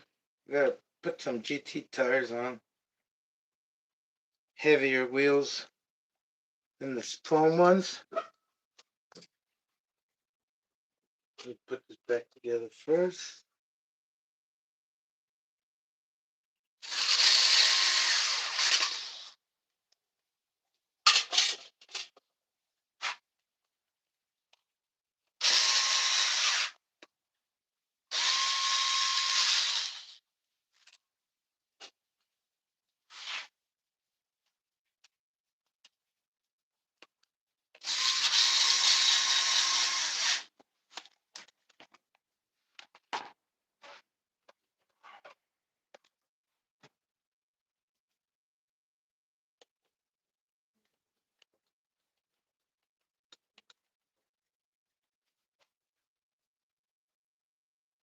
My last try. If not, then it's my one-way bearing, brother.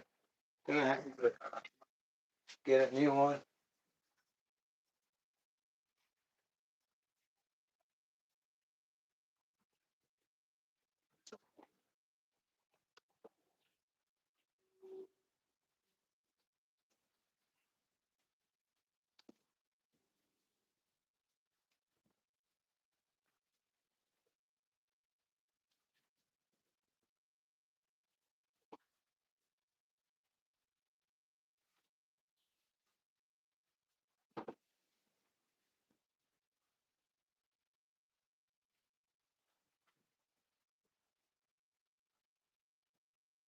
Buggy wheel's probably gonna explode.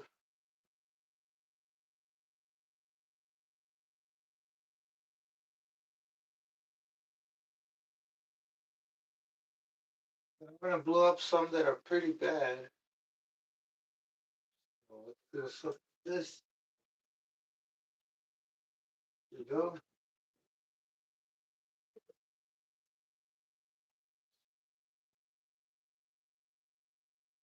These are trash either way.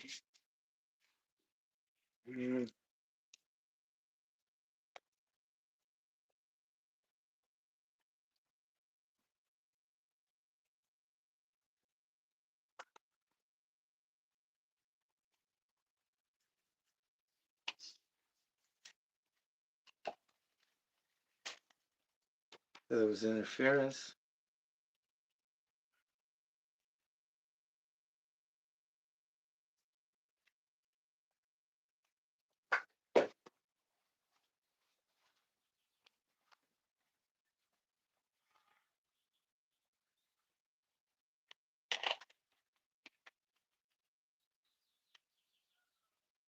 The 3-speed is on, and it's easy to, I keep telling myself it's easy to replace that one-way bearing. So it should not be a problema. It's gonna cost money instead of time.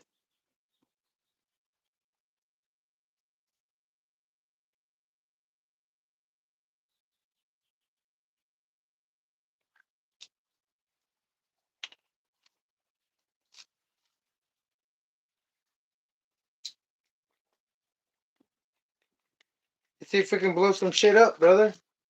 Talking about the tires.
The other one, you see how fast, how little I was throttling it, and it was already shifting. I heard three. The third one shift right away from the second one, and it's all the way in there. It's all the way in there. That RPM you just saw is 40 miles an hour stock with big tires, right? It's spinning fast enough, but I still have more RPM, more throttle. You know what I mean? So I heard the three. So it wasn't a one-way bearing. It's the springs. Remember I told you I need the spring to be, make the spring thicker. But maybe with the load, I'll be able to shift. I mean, once it's rolling on the ground. Oh, come on. I keep missing the stupid... What the fuck?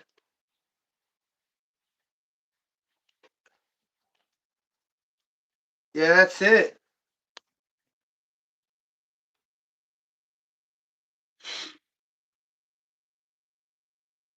We need a stiffer spring in there, brother. The one we have in there, the one in it, it's not doing its job because you gotta know it's not far apart from where it shifts. Doesn't need to spin that fast, and we're spinning way too fast.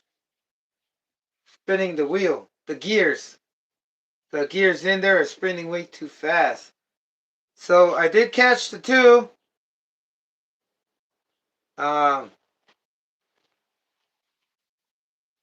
They're way off.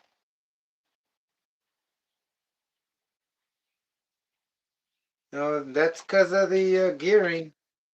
The 22th over here. So y'all better know that 3-speed could work. You could be gearing, but it just depends. Say there's a much more load on it. It's gonna make it struggle when it shifts to the next gear. But like this, it's not. It's not gonna go because there's no weight. There's not enough load holding it back when it shifts, right? A little bit. That's why you can hear it shift. But this, a lot of times, a 3-speed, you can't really hear it shift.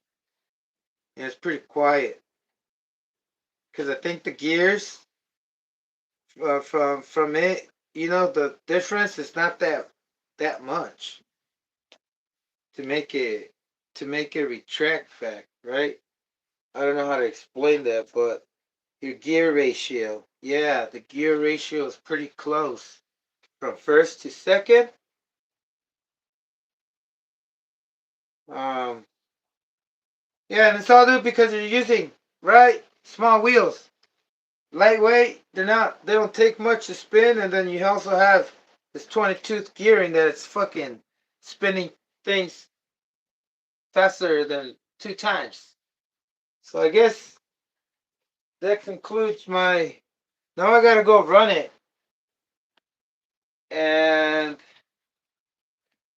should I change that gear right now? Let's try doing that. I think I have time. I have a little bit of time. I'm gonna um remove my... I can't do it up here, can I? No, it's gonna fall in there. I'm taking it out. I'm gonna remove my thing, and I'm going to put a stiffer spring. If I can find one. I might just stretch that one out, right? But if I have one stiffer with same size, could be okay.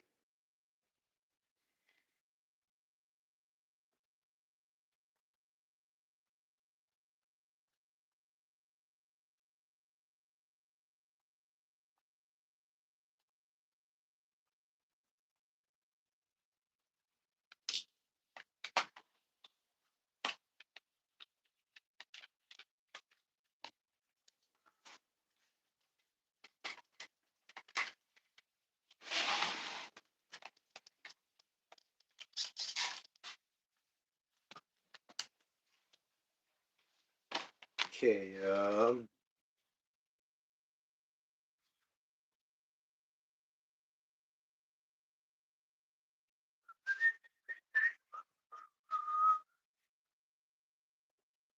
that's one of my concerns. If it's spinning too fast, is it better than spinning low and having a higher load, like bigger wheels, or spin faster with smaller wheels?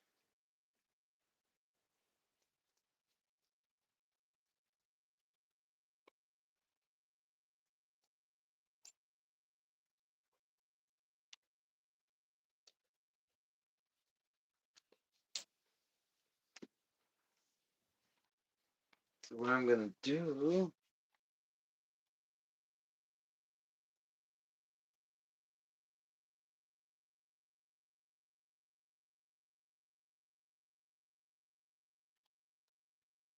there's the spring. I gotta find a stiffer spring. Got all my springs here.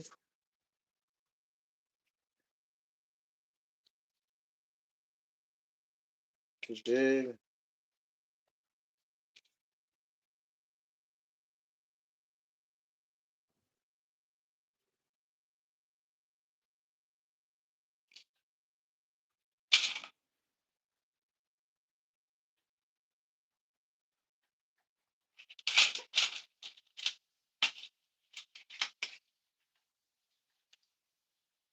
you can feel how soft it is, and if you can find something stiffer, do the job.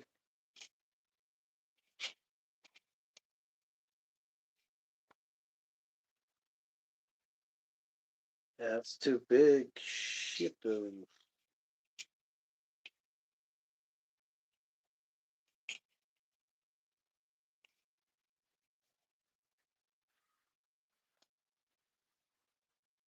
I'm gonna try putting both two springs in there.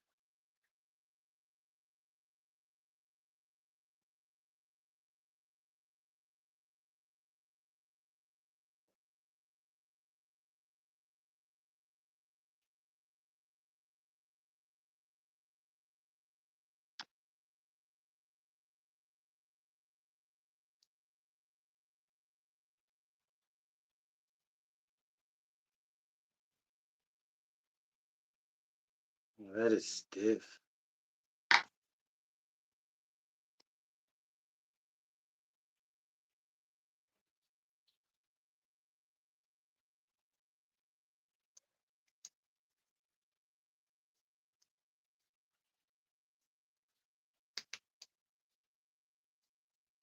Just testing it, make sure it doesn't bind it with each other, and then it gets worse.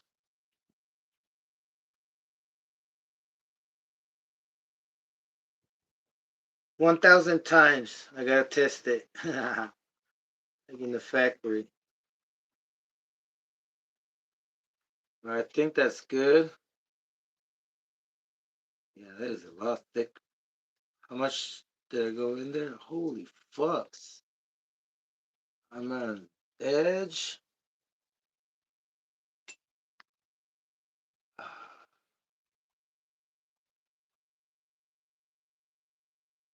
Let me see. Let me see if one didn't go in.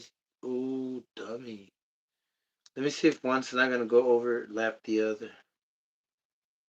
Just in case. Nope, nope. They're the even diameter, same diameter.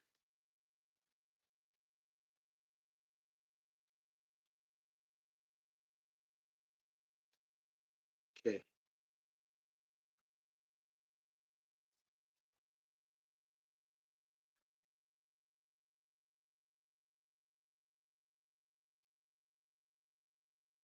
How low can I go?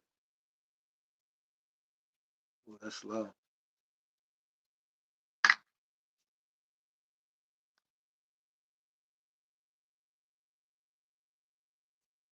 That's good to me.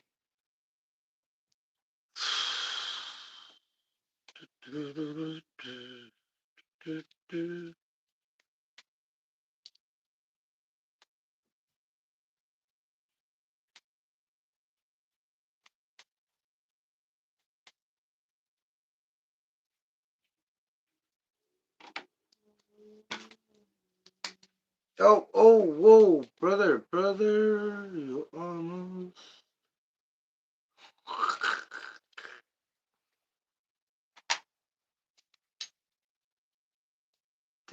Can y'all see what I'm doing?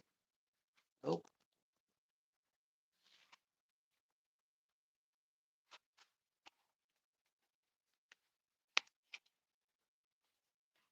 Did y'all see what I forgot to do?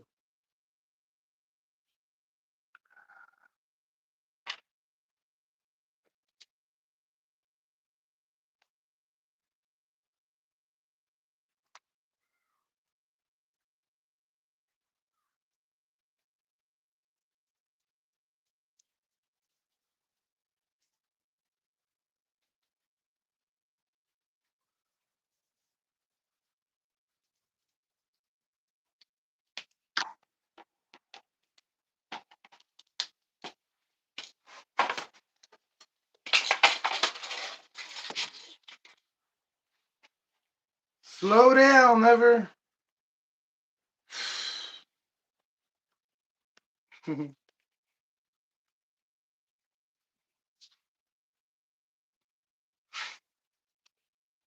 Are you ready, brother?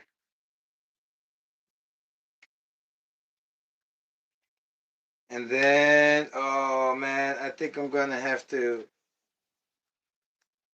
take it apart again to dial in the second gear. We'll see.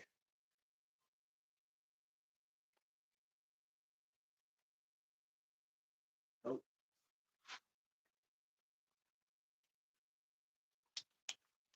don't do that.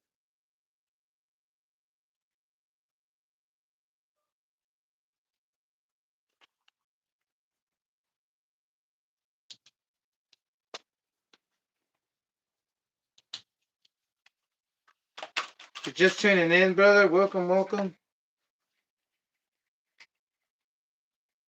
We're trying to get this dialed in.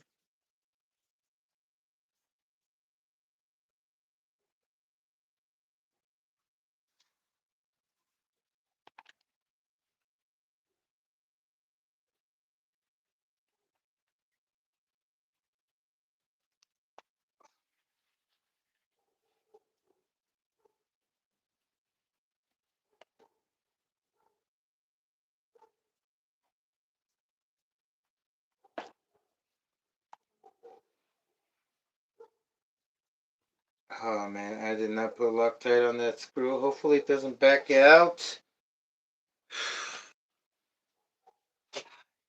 Yeah, damn it.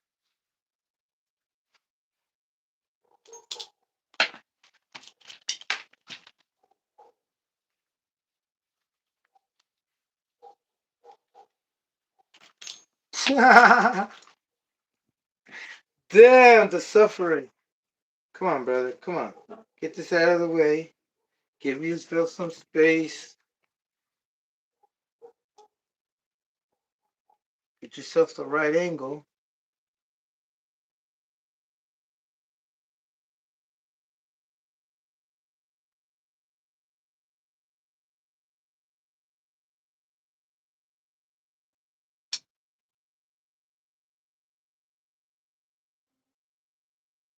I hope I gave you guys a little bit of insight of what it's like to deal with the 3-speed. And if you're gearing pretty high, you should consider stiffening up your clutch things because you're probably already shifting. Don't know. I mean, you should hear it, but what if both engage at the same time? Remember, you are going quicker inside with small feet. It's like trying to run with small feet against someone with big feet. They travel further. Big feet travel further. Your feet. All right, my feet. I have small feet. Size 6. No, 7.5. Yeah, it is 7.5. Probably 7. All right, still warm. It's lukewarm. All right, one more try.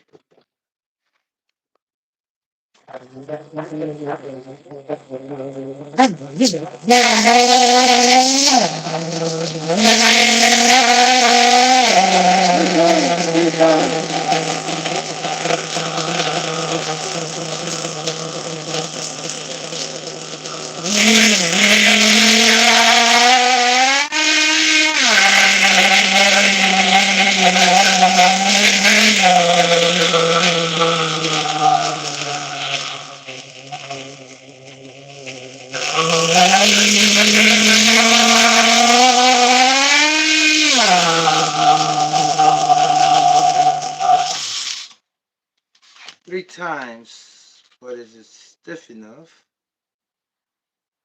Stiffen it up more.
And yes, we need to stiffen it up more.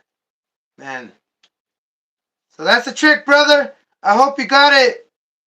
I hope you can get it shifting if you're gearing up to the fucking moon and back to the moon again and around the world and back again. 10 times. I don't mean to yell, brother, but I'm getting excited because I gotta figure it out. I got my life figured out, I mean. I think I know what I want to do for the rest of my life. And I hope I can get better at it. But I need you, brother. I need you. Come on. Holy moly, I'm trying to find a... Oh, I passed it again. How many times did I pass it? Oh, there it goes again. I forgot we're spinning too fast, brother. It's not like the other wheel. All right. All right. Here we go. Let's see what that does. Ow, my back. Ow, ow, ow. See what that does.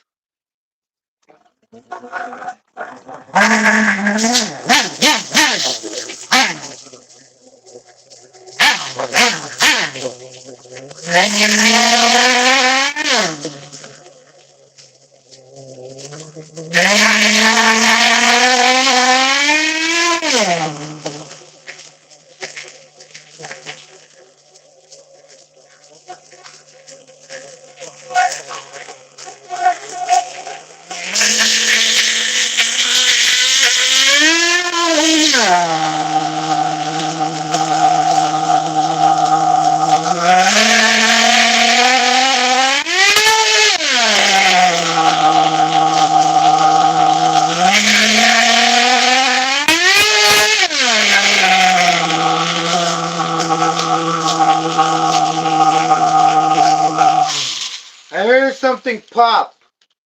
And I think my draft shafts are getting to the point where they're like, hey, because I don't know if y'all know what I did to my drive cups. Supposedly I fixed them, but no, I heard it pop, snap, and I can see my drive shafts getting bent. So that's not good news. I need new drive cups. Holy shit. Holy shit. Holy moly. Okay, I'm going to stop there, brother. So we got shifting power. Yes. Did y'all hear that? Y'all heard that, right? Oh, man. Hopefully I got it on camera. You heard that, right, brother? Urban Legends, what is up, brother? Sorry for the late response. But what time is it? 4:20. What? Oh, it's barely. Okay. Hope I gave you guys a good idea of what it needs to shift those 3 speeds, brother. Most importantly, the spring. You gotta stiffen it up. My recommendation is just stiffen up the third one with another spring or something stiffer, and if you don't have anything, you can stretch that spring out and so it can be stiffer, but it's not gonna be enough. You know, it ain't gonna be enough. But will this engine have enough power to run those 3 gears with the truggy wheels? Not the buggy wheels, the truggy wheels, brother. Look, a little bit of nitro talk with Mr. Lasso. No, with with Mr. Revo. Mr. Revo, let me know. So Mr. Ever, aka Revo wannabe Mr. Whatever, uh, that's the deal. If you're gonna gear up high, brother, just make sure you know how to ride. Because if not, hey, something wrong's gonna happen. If you know what I'm saying. But I should be set and ready to go. See what it does with these wheels. I don't want to stress out the thing too. Oh, my drive cups, brother. Shit. Want to have to find some good ones, but I can stiffen up the second gear. It needs to be stiffened up more, and the third gear more. I don't know what's going on. I don't know what goes on. Like when you're taking off, just say first gear does 45 miles an hour. Not on this. On regular tires. First gear does 45, right?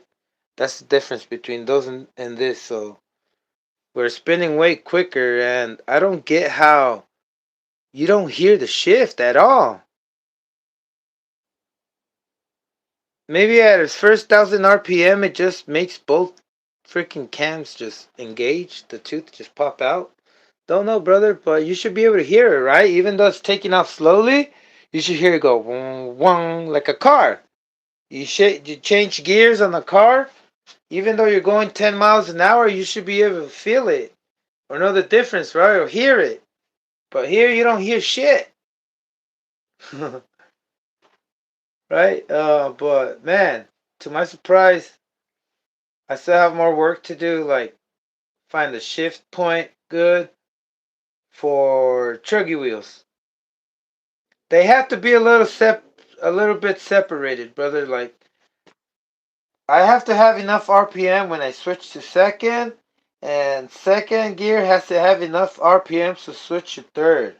Because if I'm switching like how it regularly shifts, you know that thing goes from first, you're taking off, and then goes second and then third right away, all the time. And the only reason why you notice it on a longer travel is because you're traveling further with bigger wheels, right? Because if you have a shorter travel, it's not going to be noticeable, and it's not going to have a load to make it stumble. Like, wah, like when you switch gears, right? So, I guess this is it. This is my conclusion. I mean, this is my illusion. I'm probably hallucinating right now, and I don't know it. We're all good, brother. We're all good. I'm glad to help. I hope I helped, and I hope I've been a privilege. I'm just kidding. I'm just being stupid. I hope I've. It's been a privilege, actually, to have your attention and be able to sustain your attention with information that is helpful and that you find it helpful. Or else, I'm not here to make anybody laugh, brother. You know, life is fun and it's funny, and you should laugh That's why we laugh, because it's part of suffering and it's not part of something positive. It's actually something negative. Like, say you deal with this so much, and if somebody says, hey, that fucking savage is no joke. The person that hasn't suffered and experienced what it's like to make this go faster than what it is doesn't know and will not respond. And it's not going to find it funny. But if somebody's been through the shit to it with it, like me, I'm going to laugh at anything they say about a savage. You talk about a savage, I'm going to laugh because I'm going to remember what I went through. Right? All right, brother. I guess this is it, brother. I want y'all to have a wonderful day. I'm not going to take more of your time, but it's been a pristine. I mean, it's been amazing, man. Okay, it's beautiful. Everything is beautiful. Stay beautiful, be beautiful, say beautiful things, and look at things beautifully, even though they're ugly as shit. I mean, you know. All right, brother. Y'all have a good one. Peace. I mean, not peace. Have a wonderful one. Later.